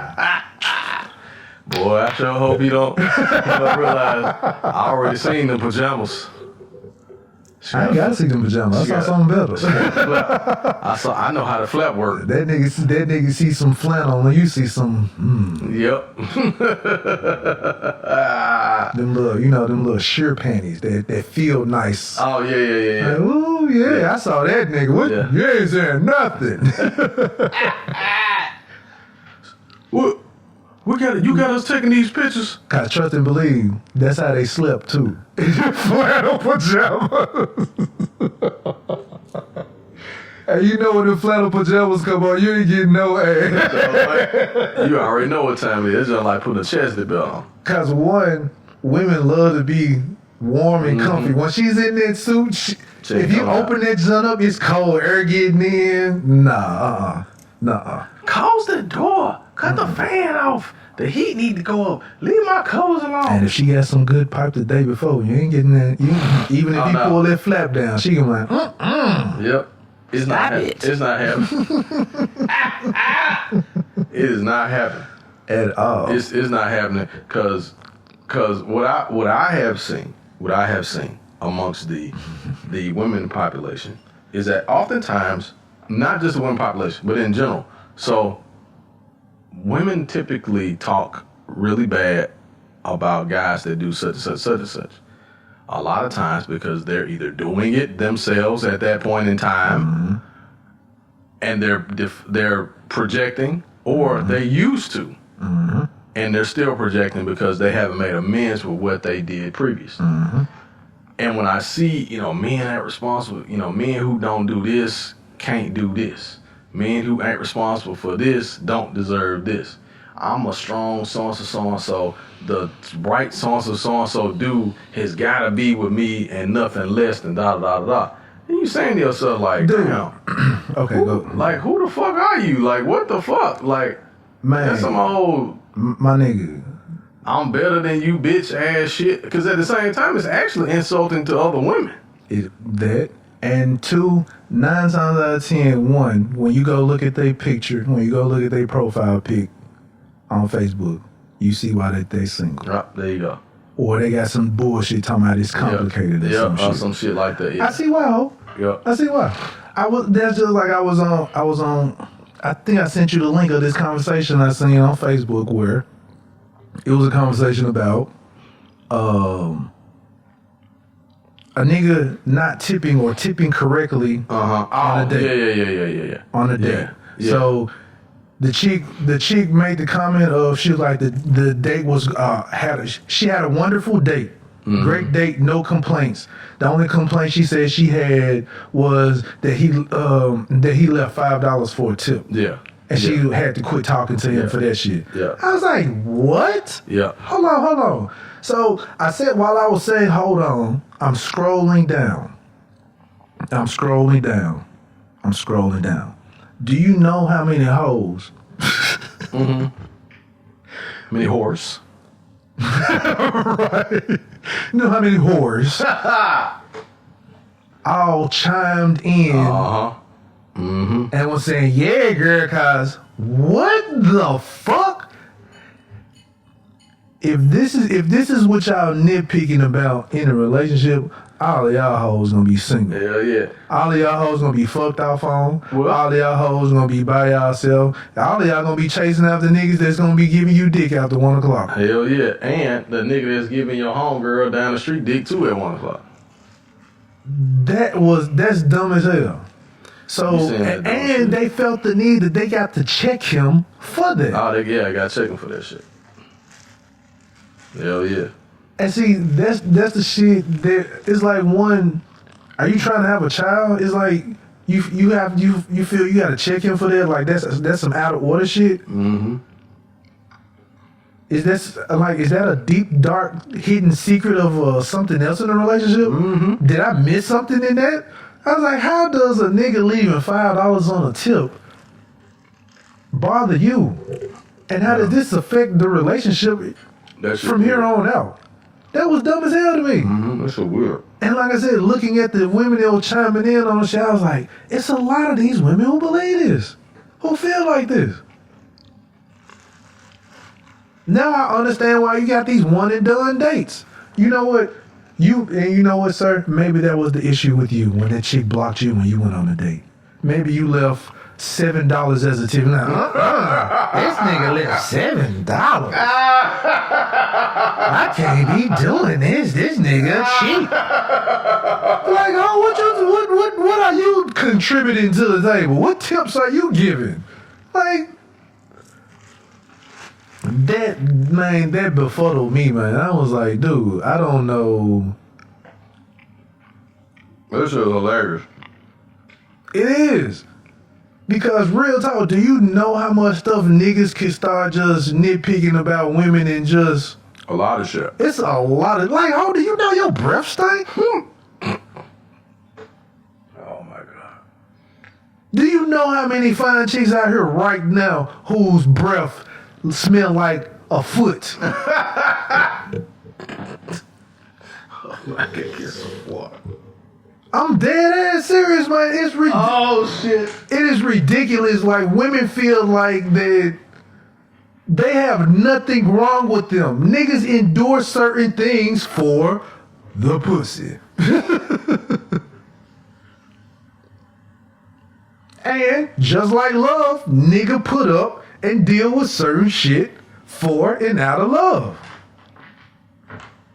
But you out here acting like your breath don't stink, oh? See, that's the thing.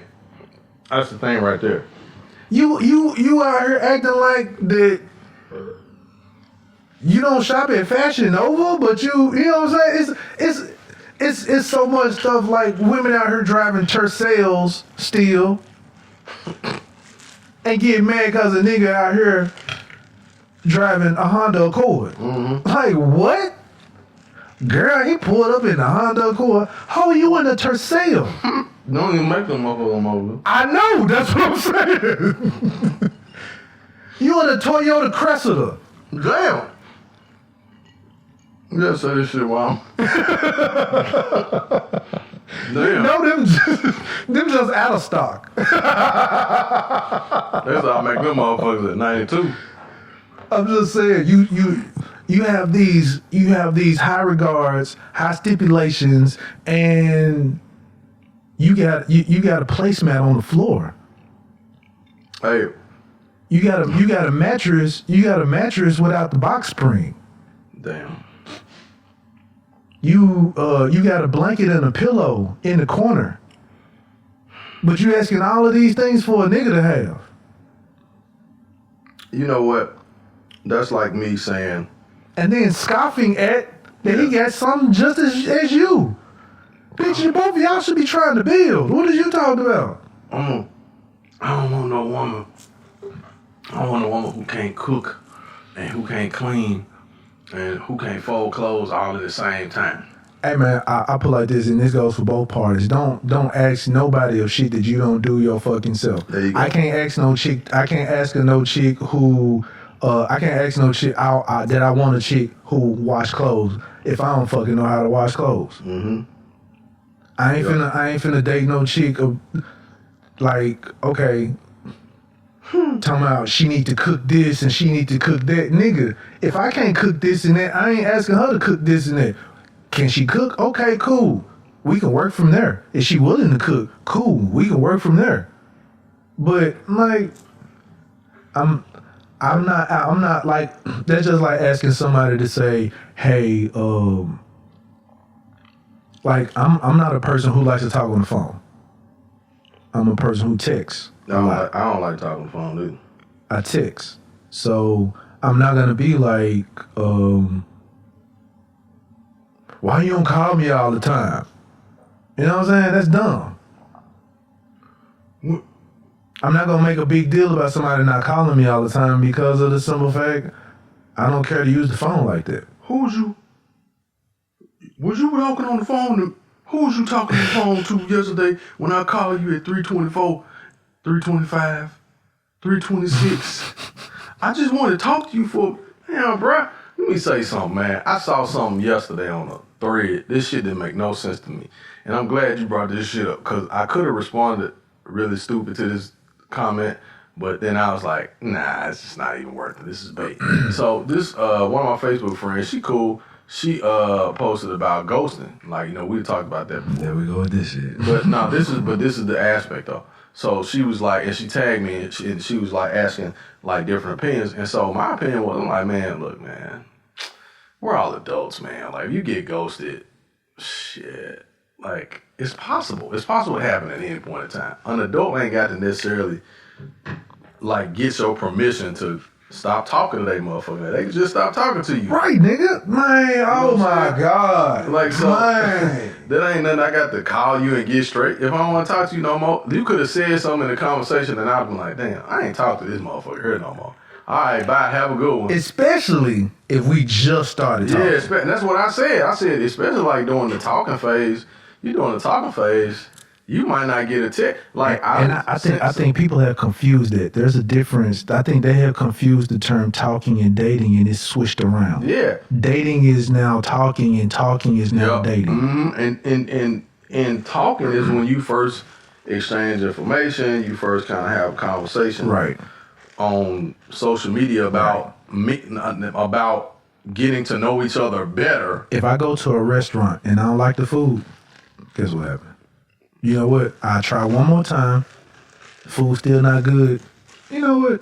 I'm finna ghost this restaurant now. And you don't always tell the restaurant you ain't coming back. At all. You know? At all. You might post on social media, man, this restaurant was fucking trash. This, that, and the other. But outside of that, hell no. And see, that be the thing. We all feel like that we deserve some type of explanation. Yeah. And the reason why we don't give an explanation is to avoid the whole fucking talk. But look, no, I'm not this way. I'm not that way. You got the wrong idea of me. You believe everyone that tells you everything bad about me. I'm like, look, I see that you this way. There are certain things that we do unconsciously that is just who we are, period. Mm-hmm. Once you see those things, a lot of times we overlook them shits and be like, oh, that ain't nothing. No, I be paying attention to them shits, and that's why I get ghosts, cause especially with women are very, and men are too, but in my experience, women are very good at being who you want them to be. Well, I guess what you're looking for. is what I mean. So like if I say, hey, I'm looking for when they like if a woman asks you, so Jason, what are you looking for in a relationship or this, that, and other, they will become what you are looking for in their relationship until whatever they get out of that relationship. If it's the ring, then they get the ring. The next thing you know, they will become who they have always been this whole time. Instead of just having a conversation in the beginning saying what their real expectations are, what they really, not necessarily I don't expect this is what I want out of a relationship. And then this is what I want out of you once we've gotten to that point. I don't even ever have that conversation. I'll date you for a month. Or two, or within that month, I'm just observing and go through the motions while I'm observing. Women hate that shit because of the simple fact they don't know how to act or they don't know what to do in that period. In that period of time. And they're like, well, Jason, I just want to know what you want to do. I'm like, look, I'm just the type of person, I just look and I see where this will go. I go with the flow. Yeah. They hate that go with the flow answer. They hate that shit. You gotta be specific with me. No. You gotta be specific and tell me exactly what you want. And I just say, I'm just trying to get to know you, baby. Exactly. I'm trying to get to know you.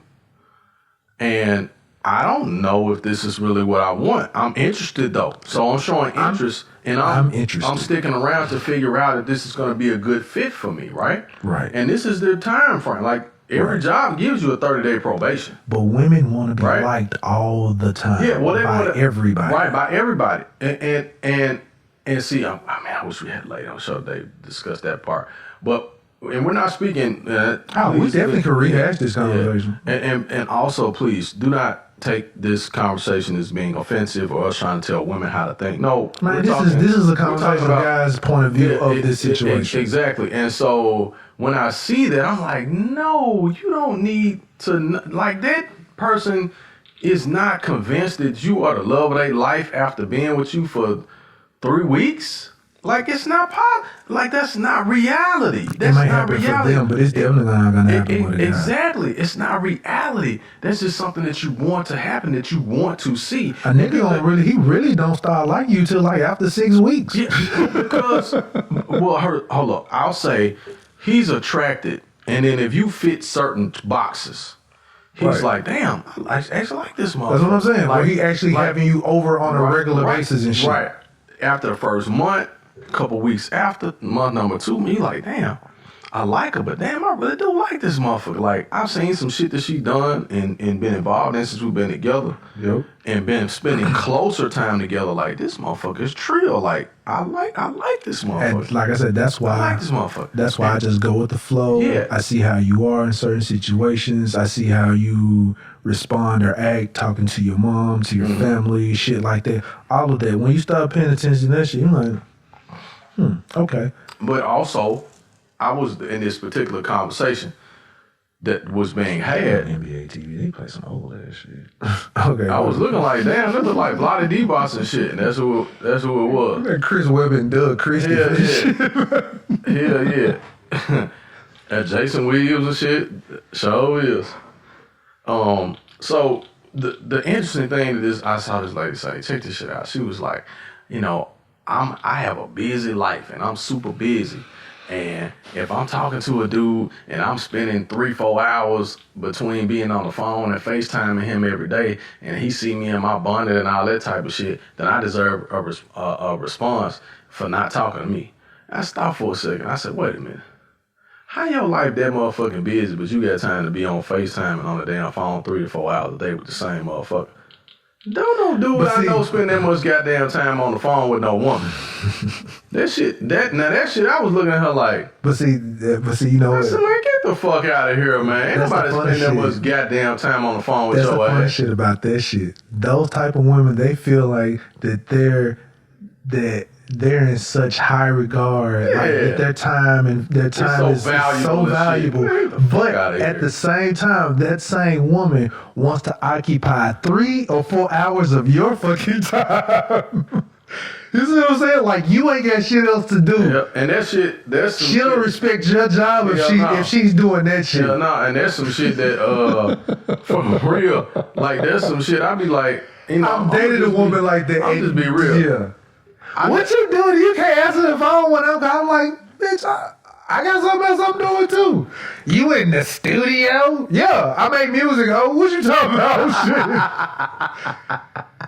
It's like they look down. If it's something that they look down upon, or if it's not, and they can't be a part of. If they can't be a part of it, it ain't necessarily they look down. They can't be a part of it. So if you ain't invited her to the studio to be with you while you record this shit, your studio time ain't shit. You still doing that old 1985 ass shit? Damn, motherfucker, you want to come out and hang out? Man, I want to hang out with this shit. What time I need to be there? See what I'm talking about? It don't even really have to be about that. It's that they want the feeling of you dropping everything for them to talk to them. Hell yeah. To talk to them on the phone. I will not answer the phone for any motherfucking body. Like, the same way if you're busy, I feel like I wouldn't even expect you to drop everything if you're in the middle of work or anything like that. I'm not trying to have a whole deep conversation. Like, if I answer the phone like, hey, babe, what's up? Yep. Good to hear you. Man, you sound good. You know what I'm saying? You go through that whole little thing, whole little spiel, like, what's up? When I answer, and you know that it's quite possible I'm at work, me in my head, I'm thinking this is going to be an in and out conversation. Boom. This is why I answer. And I get on back to work. Exactly. I answer, I want to hear my sweetheart's voice, blah, blah, blah. Okay, cool. Love you. Bye. No. When you're talking like this, trying to rush off the phone, now guess what she's trying to do? I'm trying to talk to you. I'm having a bad day. You like, hey, baby, I'm at work. You trying to rush me off the phone? Right. Actually, yes, I am. You so damn mean. Bye. Now she mad at you because you got work to do. You like, dude, what the fuck? You're supposed to let me vent and then get off the phone. Oh, my God. Now I got to sit here and listen to this bullshit ass story that I don't want to fucking hear. Because I already told you not to do that shit in the first goddamn place. And now you dealing with the issues and problems. You want me to listen to this shit. And guess what? If the shoe's on the other foot, let you have a bad day, and she is in the middle and being busy, she will listen for a few minutes. Hey, look at her. I got something to do. I gotta go. But I'm feeling. Hey, Jason, I gotta go. Okay, well, I'm gonna talk to you later. I gotta go, Jason. Look. I'm gonna talk to you later. I gotta go. Girl, what you say? Hold on, babe. Girl, what you look? I got it. They calling me. We got to go. We gotta get on this train. Oh yeah, babe. Okay then. All right then. Cool. And then as soon as you hang it up, while you trying to get some emotional sympathy, she hang. Girl, this nigga won't get out the phone. He all being sorry. I don't know what's wrong with this nigga. Mind you, your daddy just died of some shit, and she talking canned shit about your ass, talking about wondering why he being all sorry. You like what? Man, that nigga, that's so motherfucking sensitive, man. Damn, man. Later on, she see on Facebook, R.I.P. to Uncle Joe and shit. And she like, oh shit. Here she want to go put some heart reactions on motherfucking curve reaction. And text you okay, boo? Bitch, I called you 6 hours ago.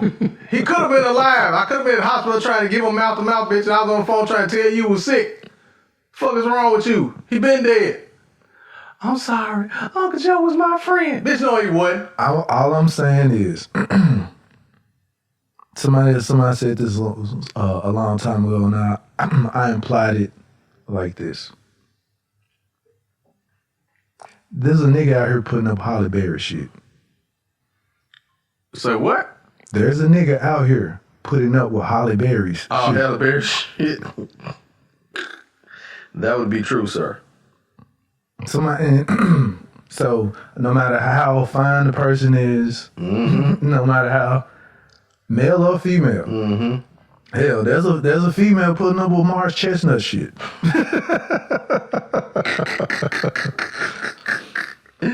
All I'm saying is, hey man, you need to check your own self, man. You putting up, like, you feel like you putting up with this nigga shit. Just know you really putting up with your this shit. Nigga putting up with your shit too. If you know, like, I heard so much, like, women say so much negative shit about them that they're proud of. Girl, I know I'm a bitch. I know I'm like, okay. If you are aware of this, you've validated it, You have other hoes to validate it for you. Just know your nigga at home is putting up with that shit also. Hey, somebody is always putting up with somebody else's shit. And some people they have a high tolerance for bullshit, but there's some bullshit going on with the person that's always talking about what they're not going to deal with and what they're not going to do, and I'm not going to settle for this, and it's a new year and a new me. And but somebody's settling for the shit that you do. Exactly. Somebody's settling for the shit that you do, because ain't nobody perfect. That's what I'm getting down to. Nobody's perfect. We all got some negative, we got flaws and shit like that. But when I see this shit, man, on social media, I just cringe sometimes. I'm like, damn, motherfucker, don't you know that you got exes too? And then you get her and talk about all your motherfucking exes, like every single last one of them was full of shit. That means you full of shit for picking them picking them motherfuckers in succession like that. Right. My ex, There's something wrong with your choice making. Hell yeah, my ex, this wasn't shit. Then my ex watching this page, bitch. There's a reason why they exes. Y'all ain't still together, so why that shit work? Or they're all exes because they saw your bullshit. Because they saw your bullshit. They saw your bullshit. They're like, damn, oh man, this motherfucker here ain't shit. Let me get rid of her. Bye. Like, I think we had this conversation one time before, like, real talk. All right, so although men are different, we are the same. If you put men in the same situation, we gonna act by nature, gonna act a certain way. Binarily, yeah. Yep, binarily we do. So if the common denominator is the woman and they're all acting a certain type of way, maybe it's you. Maybe you trash. Yep. It's just like a dude that always complains about getting his feelings hurt by a woman. Usually, you throw yourself out there so damn fast and you don't give them nothing to work up to. That's why you keep getting your fucking feelings hurt, because you dealing with somebody who really don't want your type. They just dealing with you because you're a nice guy and all this. They don't want to hurt your feelings. Don't want to hurt your feelings. Women will date you out of pity. They'll date you out of pity. They'll give you pussy out of pity. They'll fuck you out of pity. Right? Yeah. And then expect for you to be like, well, I'm going to go about my day. Thank you. I'm just going to go about, and you know what happens when you feed a stray dog? You keep bringing his ass back. Hell yeah. Can I have some more biscuits? Can I have some more of those skibbles? Get your regular ass on with my goddamn house. No, somebody called it animal control. I was just coming back. You fed me 3 times last week. You showed me love. What you expect for a dude to do? Right. Like, damn, he ain't getting no attention and shit. He got shit going on at home, or whatever the case is. The confidence, low self-esteem shot, and you get this man some attention, and y'all go out and shit, have a good time, have him laughing and dude's pretty fuck. Yeah, dude's pretty fuck. Hell yeah. It's is she cute though? No, that would be the opposite. So you're a fucking chick out of pity if she's unattractive? It's out of pity. Think about what you're saying. A cute motherfucker is probably somebody who you gonna be cool with it. Like a chick, another chick you might have pity on her and be like, like you can have pity, you can have pity on the chick because she been done wrong several times. True. This bitch, she just had all kind of, Yep. Here, come on. But look, a lot of times it be them playing your ass too. I can't find a good guy, and these guys out here and also they don't know how to please me. You know what that is? What are you talking about? She just broke up with her nigga yesterday. Hell yeah. She got a break, so she's like, oh, I been wanting to have sex with him real quick. So. Come on, let's go ahead and do it real quick. And I'm just so And then tired. you get ghosted Friday because she didn't get back with her nigga. You're like, bitch. You know why? Because this shit happened to me, nigga. You get ghosted and blocked. She didn't get back with her nigga. It happens to me more than once. I would start spilling the beans and say their names, but I ain't gonna do that shit. But they know who they are, goddammit. But they'll do you like that. Hell yeah. That dust ass motherfucker Sam up show ain't shit. He left $5 for a tip. How dare he? Don't you feel me, bitches? It was the only time we went out. Shit. God damn. I had to pay for that and the hotel room. Fuck that tip. Like, well, I'm leaving McAllister's $20. Trying to make you feel special. Just met you, ho. I ain't taking you to Houston. Shit. Hey, I'm gonna tell you, boy, you do take them to Houston. You go to Houston with them on Monday, they'll go shash by Friday, guaranteed. Shit. That's why I take them to Dixie Queen, get the suicide slush. Let's have a bang, baby. Fucking crazy. Man, hey man, you gotta build up to this shit. You gotta build up to like, all right, bet. So how women be feeling like that you gotta build up to get the box and shit, right? It's like playing a video game. You got to get these certain things. You gotta get to the next level. Ho, what are you talking You about? gotta beat each level boss first when you get to the next one. You not getting the boss. You not getting the boss on level 1. Hell no. So how you expect to go to J. Alexander Houston's flight Flight, Capitol Grill, and all that shit in Yeah. his place. Mm-hmm. on date 1? Hell yeah. You ain't even talked about if you suck or swallow yet. What are you talking about? Shit. No. Man, y'all niggas got the game backwards, man. I don't know what's going on in this world, but this world is fucked off. Y'all niggas is got twisted. Like, for real. Hell yeah. Back to this tip shit. I'm like, and I think one chick tried to, because I chimed in and commented on the joint. She was like, you must don't tip. I tip. I was like, look, well, I didn't say the exact words, but in my mind, I'm like, look, ho, I tip very well. Yep. But if the date is judged off of Damn tip. what I tip, Hell yeah. all right, okay. That's some bullshit though about the tip being low. That's some whack shit. That was just a reason for you not to get that nigga on pussy.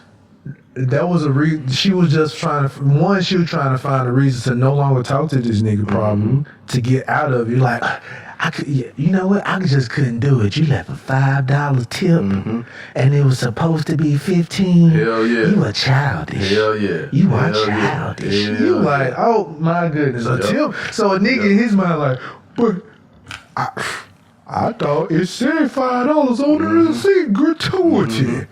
Yep. You know what I'm saying? What she don't know, it probably asked for the $5.93, Hey, that's and you get mad. That's 12%, bitch. You know what I'm saying? It's like, well, he spent $100. It was supposed to be this. I still don't get that.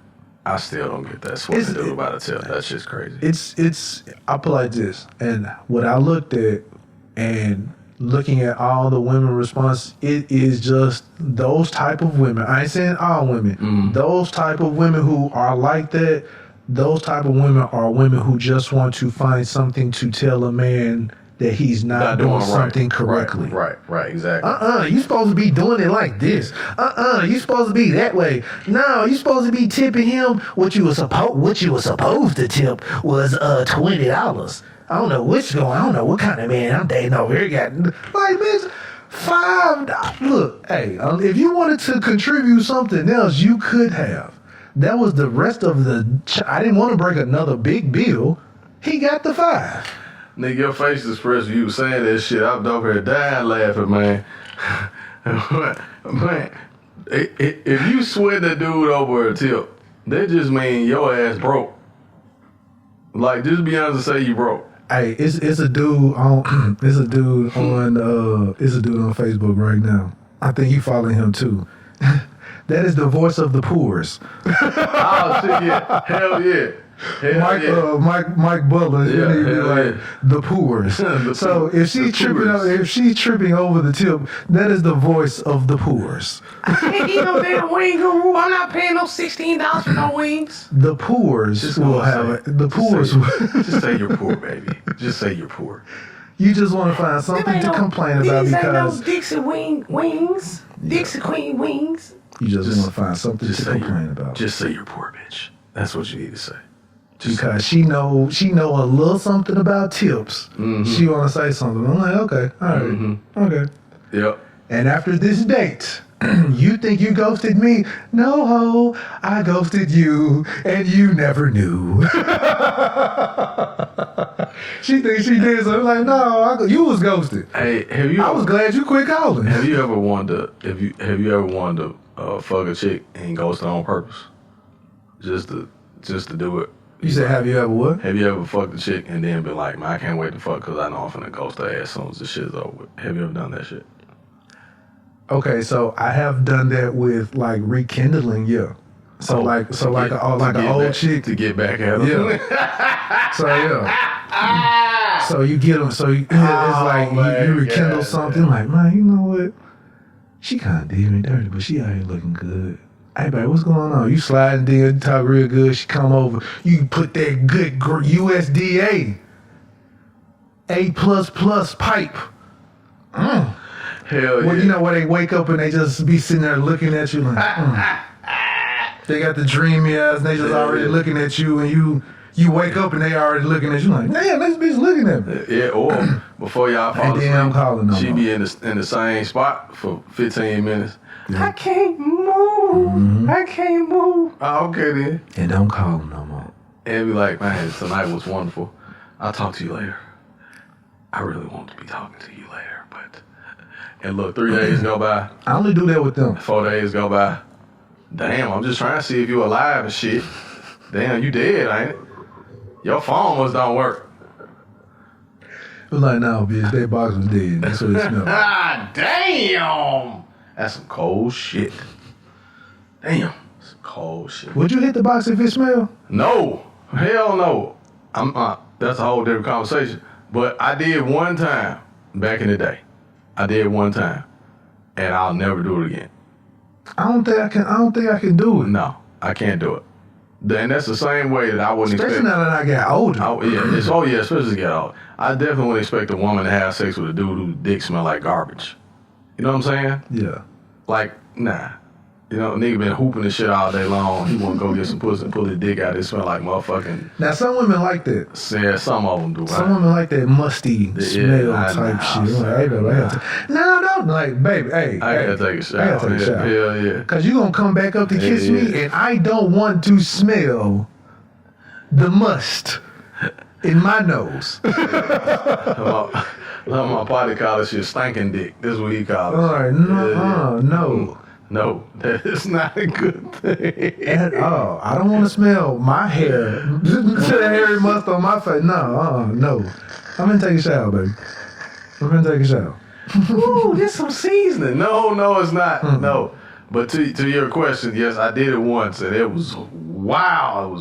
No, I shouldn't have done it. It was terrible. Okay, when you say it was terrible, you talking about the box? No, the smell. Okay. The experience was good. The experience was excellent, but it was the smell. So what I say, was it worth it? No, it wasn't. And see, that be the thing. No. Women be thinking because they box good that it's Oh my, nah. baby. Nah. You smell your box smell like toe jam. Yeah. If that shit, no. Motorcycle helmets.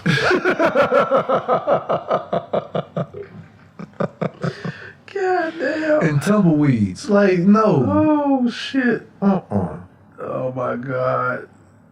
Oh my god, nigga. They said my motorcycle helmet.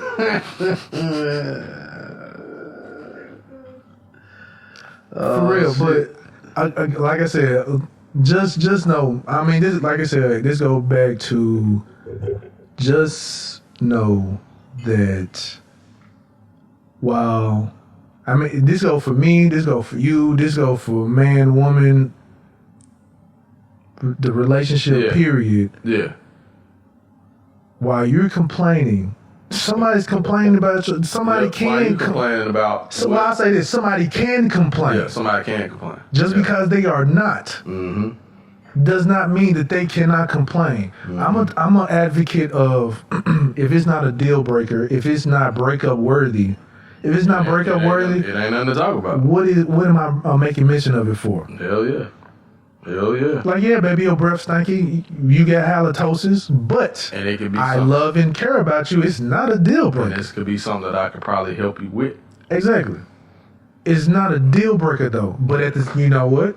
That same, while you're doing that, that woman will be like, girl, that nigga breath stink. I can't do it. Hell no. I talked to Sam though. Shit, that nigga, you know what I'm saying? You got that shit. So she'll talk can shit about you behind your back. Sure will. And won't say none of that shit to your face. Like, okay, I say perfect example. This will be for somebody that you can relate to because you know she might not be aware of this, but I was aware of it. We have a mutual friend that I dated. she used to talk negatively about me to another chick that knew me. Right. So while she talks negative to me, talks negatively about me to her, she also is coming back. She ain't saying necessarily that I'm being talked about, but she just talking to me, just getting close.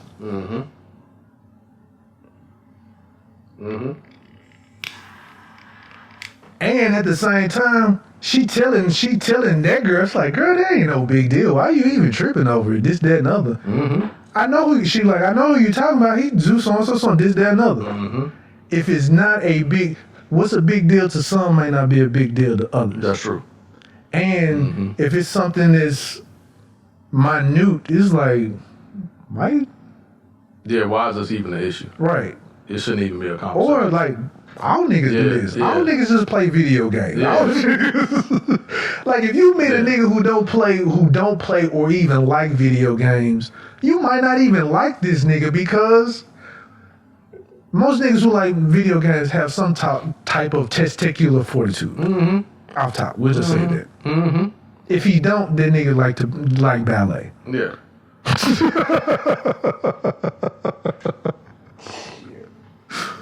But I'm just like if that's the thing, I just hear women say, playing video games. And I'm like, well, damn, y'all watch fucking Housewives and all that bullshit. Like, guys get to have their thing too. 90 Day Fiance. Hell yeah, Oh, that my shit ain't even goodness. fucking real.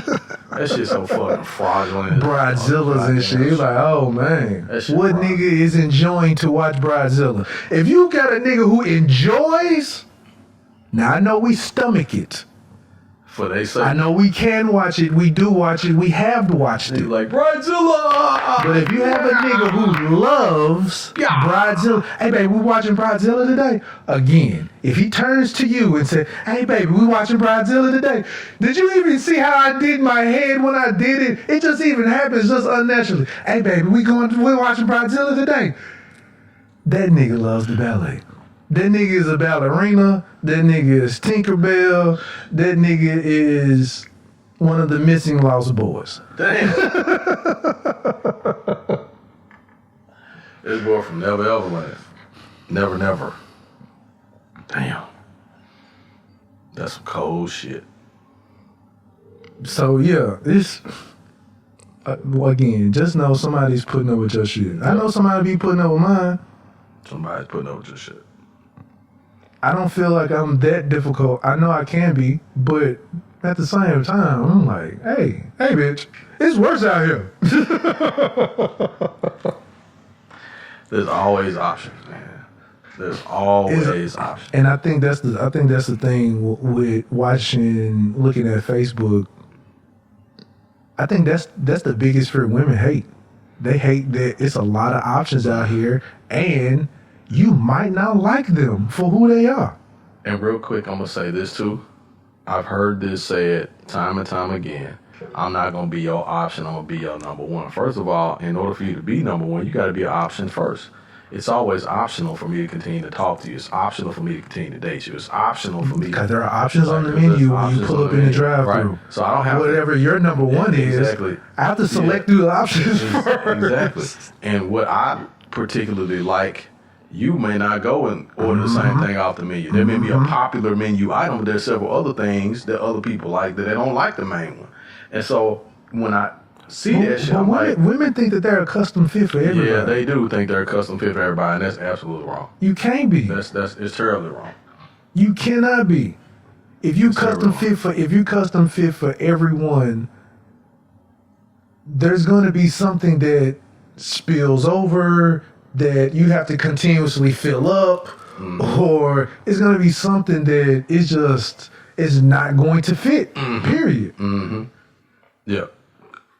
Because you're trying to fit a square through a circle, Yeah. whatever. A square peg. Yeah. Yeah, it makes no sense. That's why I say people got to pick, they got to like who likes them. And that's their biggest fear. Everyone has to like them, and if you don't like them, something is wrong with you. And that's the reason why you hear it. That's the reason why you have that whole little, all niggas ain't shit. these niggas don't know what they want. Yeah. No, they do. They know what they want. It wasn't you. Yep. What was that? And that's always been puzzling to me to try to group a group people together like that. But it happens, unfortunately. Like I know I'm not for a lot of everybody. time. Yeah. Like if I holler at a chick and we had sex or whatever like that, and afterwards I don't hear from her. Okay, there was something that went on. Right. And I'm not talking about the first day. Not talking about the first day. Well, first day, or if we're dating within 6 weeks, within 3 month period, and she eventually quits talking to me, it is because there was something that I did, I performed incorrectly or whatever, Right. and hey, you know what? I ain't like the way you did that. Right. And you know what? When you cook, you burn the bread. Right. You know what I'm saying? Right. It's just something. You snore. Right. You don't put the seat down. There are some things that are people are OCD about, and there are some things that you can't change about yourself, who you are. But that's Let it go. Don't force the nigga to be like, you can't never let the seat down. I'm like, hey, I've been this way for 32 years. So. Yeah. And it ain't gonna change overnight. Right. So either give the person some time, or because that's what you eventually be asking for a guy to do, give you some time. Oh shit! I just need some time to think and try to figure this out, and I just need some time to myself. No, you don't. You need some time to the niggas at the gas station that's been trying to get your number for a week. man, I just need some time to myself to figure this out. Okay, well I do too. that's funny because when you say that shit, they say that shit, but they don't never have time to themselves. It's time with somebody else.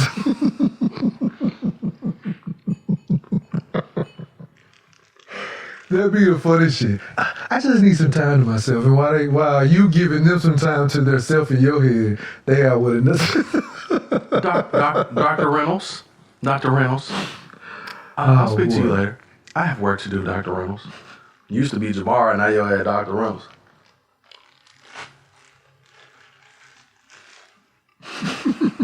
See, got this shit. Hey, Don't be a Jabari ass nigga. yeah, do not be Jabari. I think that's a good title for the episode. Well, not Jabari ass nigga, but Don't be Mr. Barnes and Noble. don't be Mr. Barnes and Noble. Kindle fire. Jabari Noble. Hey man, you I guess we can go ahead and wrap this one up. I wanted to talk about the on the news they were showing about Jermaine O'Neal. They was talking about niggas is shutting down the expressway to do drag strip and shit. You see that shit? I saw that shit on when my homegirl sent it to me. It was at Walnut Grove or something. No, this was on the expressway. I know, Walnut Grove and Expressway. Yeah. In 40, yeah. They stopped traffic to Doing donuts and shit. and then balling out. I just want y'all to know, man. I understand there's like cool little TV shows, Street Outlaws and all that other type of shit. I just know when y'all doing some shit like that, y'all making it hot in the streets. And when I say hot in the streets, I mean like I was already seeing like what they're doing now. Usually when you're out on the expressway, you see them post up and they have the lights on or whatever like that. Them niggas was in the cut under bridges with their lights off. And the only thing you see is like the smoke. So it looked like a stalled vehicle. Them niggas just sitting there. When I'm saying up under the bridge, they up under the bridge. The back up under. Yeah. Waiting. I'm like, oh, this is new. This is new. Okay, bet. And they're riding more in them unmarked Charger cars. I was like, oh, okay. Yeah, y'all doing too much now. That shit goofy, man. Y'all making it hot, man. There are really actual places that y'all can do that shit. Where you can do it when you ain't got to worry about fucking with other folks. You can still do it on the expressway, on ends of the expressway where don't nobody fuck around on. Go like on 385 or someplace like that out there. You can race all you want to, do donuts, all that shit. The Millington exit the same way. Go out in the country, man. Mm-hmm. Go out in the country, man. You can do all that crazy shit. And if the police run up on you, you got a long distance to get away. For real. That's so stupid, man. I'm like, dude, y'all doing it to be seen. Y'all doing it to be seen. That's what's wrong. Man. Want attention, man. A lot of people want attention. That shit stupid, man. If there's one thing I seen stupid that young niggas doing, that's that shit right there stupid. Because it serves no purpose. You just doing that shit for somebody to see you in your car that you gonna turn around and drive off fast as hell to keep them going to jail. Right. That shit is fucking stupid too. I mean, I get it. I used to do the racing and we used to doing the donuts and all that other type of shit, but we ain't do the shit in a spot where you shut down the fucking expressway. Hell no. We'll shut down a street. Yeah. Yeah. A street real quick that you know ain't getting a lot of traffic. Mm-hmm. You familiar with, boom. Go ahead and get these jumps out the way, boom. You shutting down a fucking 4-lane expressway, my nigga. Yep. 4 lanes. You know how Memphis niggas, man, fuck these niggas. I gotta go to work, nigga. Hell yeah. Niggas will pull up on your shit. Like, I was surprised people had sat there because I saw one car pull up and was finna drive like right into their ass and they stopped. Right. Because I was like, now y'all talk about Memphis niggas being crazy. Now, Memphis, all of us It's crazy. is crazy. So you'll sit there and some people be like, damn, here they go with this bullshit. But the only reason why you couldn't, like, if you car number 8 behind all these other cars, you can't get in front of them. But if I'm the first car, man, get the fuck out the way, nigga. And I saw a car pull I got some pussy to get.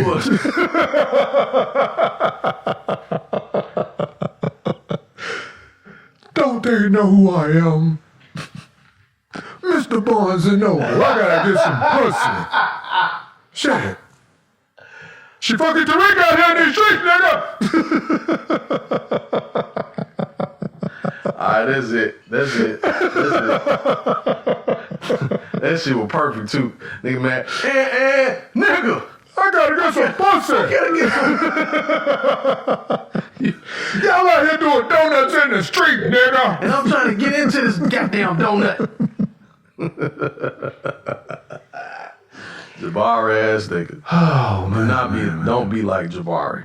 Don't be a Jabari, man. Don't be a Jabari. Especially if you already got some tail. If you already got it, like, damn, I don't know why, but niggas get greedy. You know, I'm gonna leave it at that though. But niggas get greedy. So you gotta understand, like. So okay. Okay. We'll have this hypothetical and we can wrap on this one. All right. So you got 3 joints. Mm-hmm. Let's say you got 3 joints. Okay. Well, 2. Let's say you got 2 joints. Okay. You got 2 joints. One is your regular little loyal joint, and then you got another joint that you might see once a week. Okay.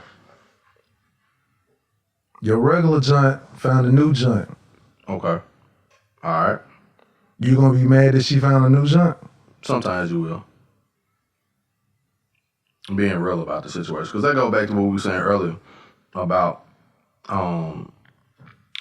not liking people for shit when somebody could not like you for your shit. You know what I'm saying? Mm-hmm. Like you don't want to put up with other people's shit, but somebody has put up with your shit at some point in time, right?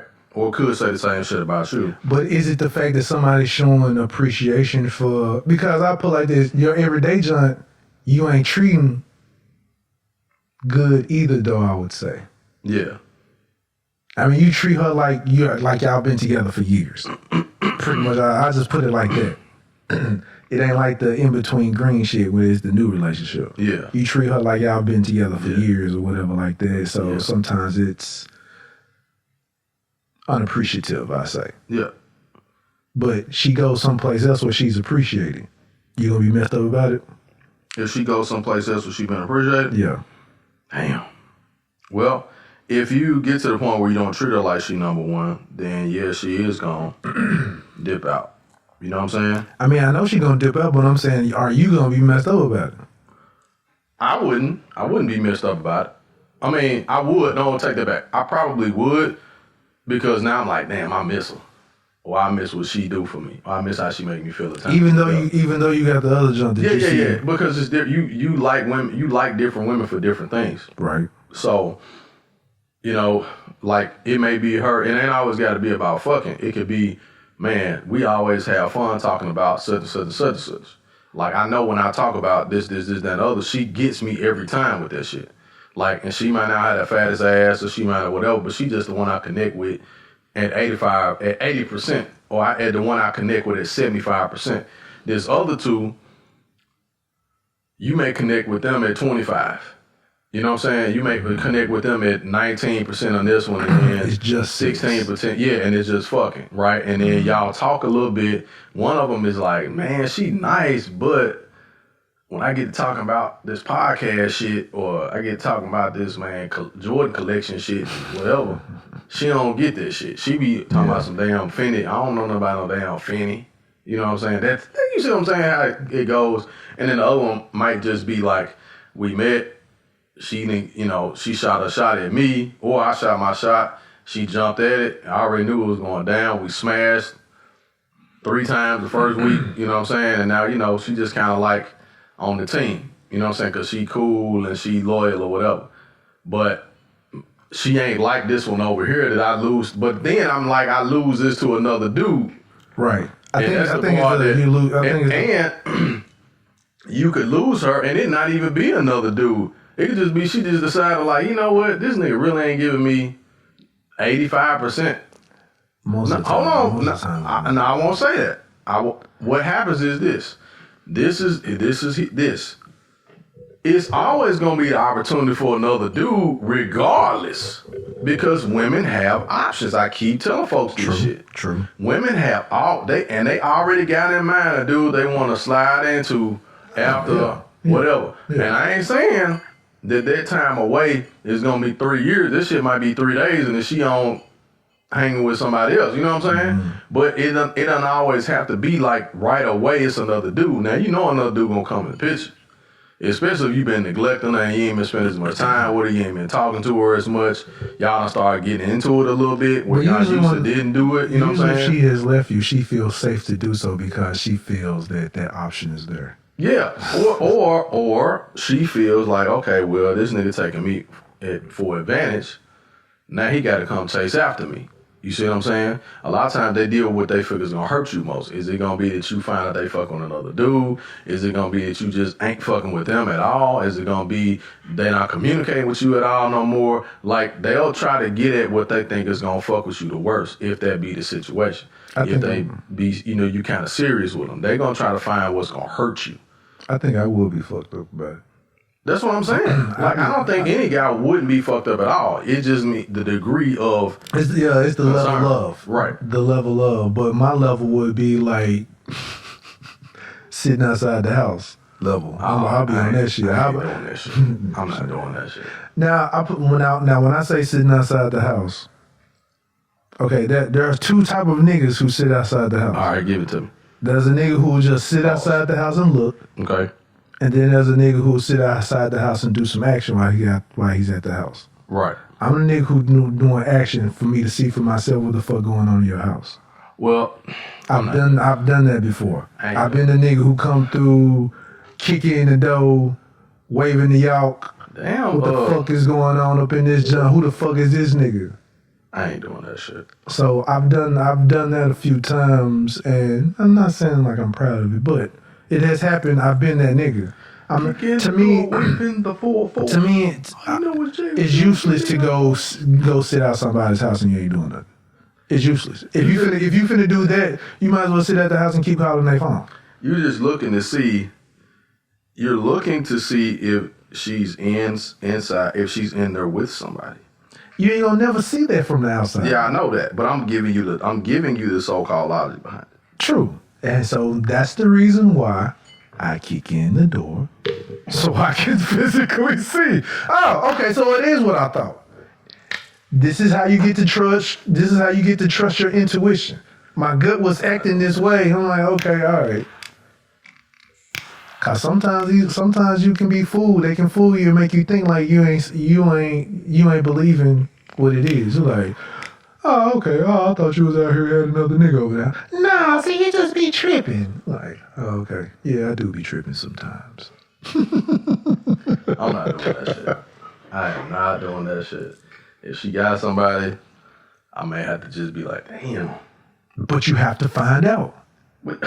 No, you don't really. This is true. You don't have to find out. No, you already know who she is. So it's like, I got this wound. I'm gonna go and pull the scab out of this motherfucker and just post salt in it and slap it. Like, nah, fuck that shit. Like, she got somebody. Okay, it's like I understand where you getting at though, but when you can know something. It bothers you. When you see it, it really bothers you, but it's a confirmation of what you already knew. Right. But you still can't do shit about it because that's the choice that they made. Oh, I can do something about it. Nah, you can't do about this shit. Fuck that shit. If you got two other chicks and shit too, hell nah. Hey, in the words of shit. Clay Davis. That's all I say. Shit. I'm not doing that shit. I'm not doing that shit. You move on. I ain't doing it now. I know better. You move on. I know better. You move on. You move on. If I'm with you, I'm not with you, you move on. Hey, respect. Go do your thing. I ain't gonna never be the motherfucker that be worried about what the fuck you doing after you ain't with me. Nah. That maybe in my 20s, but I definitely ain't doing that shit. There's too many options out here for this shit. It is. For that shit. It is, but again, back when I was getting to is I'll be messed up about it. Like the chick that I see every day, that chick, and she finds somebody else. Although I might not appreciate her on a regular basis, I like her more. You know what I'm saying? You just have a fucked up way of showing. I put like this because of the simple fact. Oh shit! Things that you see on a regular basis, you don't appreciate that shit every day. Because most people don't appreciate the sunrise anymore. Exactly, that's what I'm saying. That's what I'm saying. They don't even talk about it. You know what I'm saying? Hey, thank you, sun, for coming out. Mm-hmm. Like real talk, this is the first day the sun has been out this whole fucking year. Hell yeah, it sure is. This is day one of the sun. Hell yeah. Yep. We brought the new year in on gloomy, 4 or 5 days? Yep. Rain. Gray sky. Hell yeah. So that's what I'm saying. I appreciate that junk because I realize the shit. That's why I mentioned that because I was looking at one like, damn, it's bright as hell outside. Hell yeah, I love that shit. But that's an omen. That was a sign right there too. But I'm just saying, shit that you see every day, a lot of times, sometimes because it's there every day and you see it often, you might not appreciate it. Or you might not say, hey, you beautiful today. That's all I'm saying. So I would be fucked up. I'm like, damn, this nigga. Because that nigga who appreciate, I know she loyal back to the power. I know she loyal. I know she this. I know she that. Fuck. I know she gone. Yep. I know. Now you know she gone. Now you know she gone. It ain't no shame. Cause you know what type of person she is. Yeah. If she over there getting knocked off, I know I can't get it now. So yeah. And I will be messed up about it, but I ain't finna turn into a book nigga. Hey, meet me at MLK. I got some money for you. Oh, just in case people, spoiler alert, people, I'm just sorry to tell you. Spoiler alert. The book nigga dies. That book nigga is dead. Barnes and Noble. Barnes and Noble. Mr. Barnes and Noble is gone. Bye-bye, Kindle Fire. Hell yeah. But I think we didn't talk our heads off enough. We can go ahead and wrap this junk up. This was a good one. 2021. What it do? What it do? Absolutely. What it do? What is this? What's the day? Good things in 2021. Absolutely. This is the first episode of 2021. Yes. Let's talk about it. Yes, absolutely. Yes. Episode 66. Episode 66. Yeah. Episode 66. First episode of 2021. Absolutely. It's real shit. Damn. Dope shit. 66 episode. What day is it? What's today's date? Today's the 5th. 1/5. That's 6. That's 6. 3 6s. The number of man. It's not an evil number. We make it into one. Yeah. Yeah. It's not an evil number. So, here we go. I am your host, Jason J. Will Does It. J. Will does it. One half of the Bucket Hat Boyz. Absolutely. And I got my guy, Mr. Carolina himself, That would be me. Ivan the Grizzly the Great. I forgot you guys. Oh, well, no, you ain't got it one like Charles has done today. Great.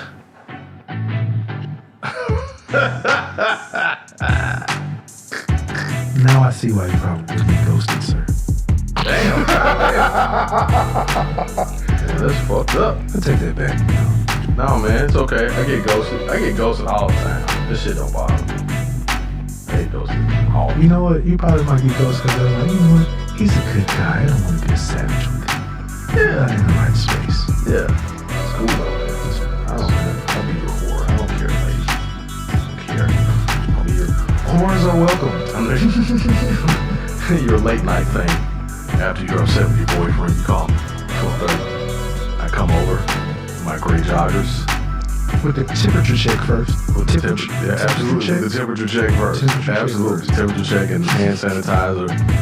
Absolutely. Hey. Hey, I was about to say, put that sanitizer on there. Hey, baby, I sanitized it. Why do you think smell like alcohol? Oh, shit. We are the Off on the Tangent podcast. And we got it inside. We out. Peace. M-Town. You know what? You know what? Oh, shit.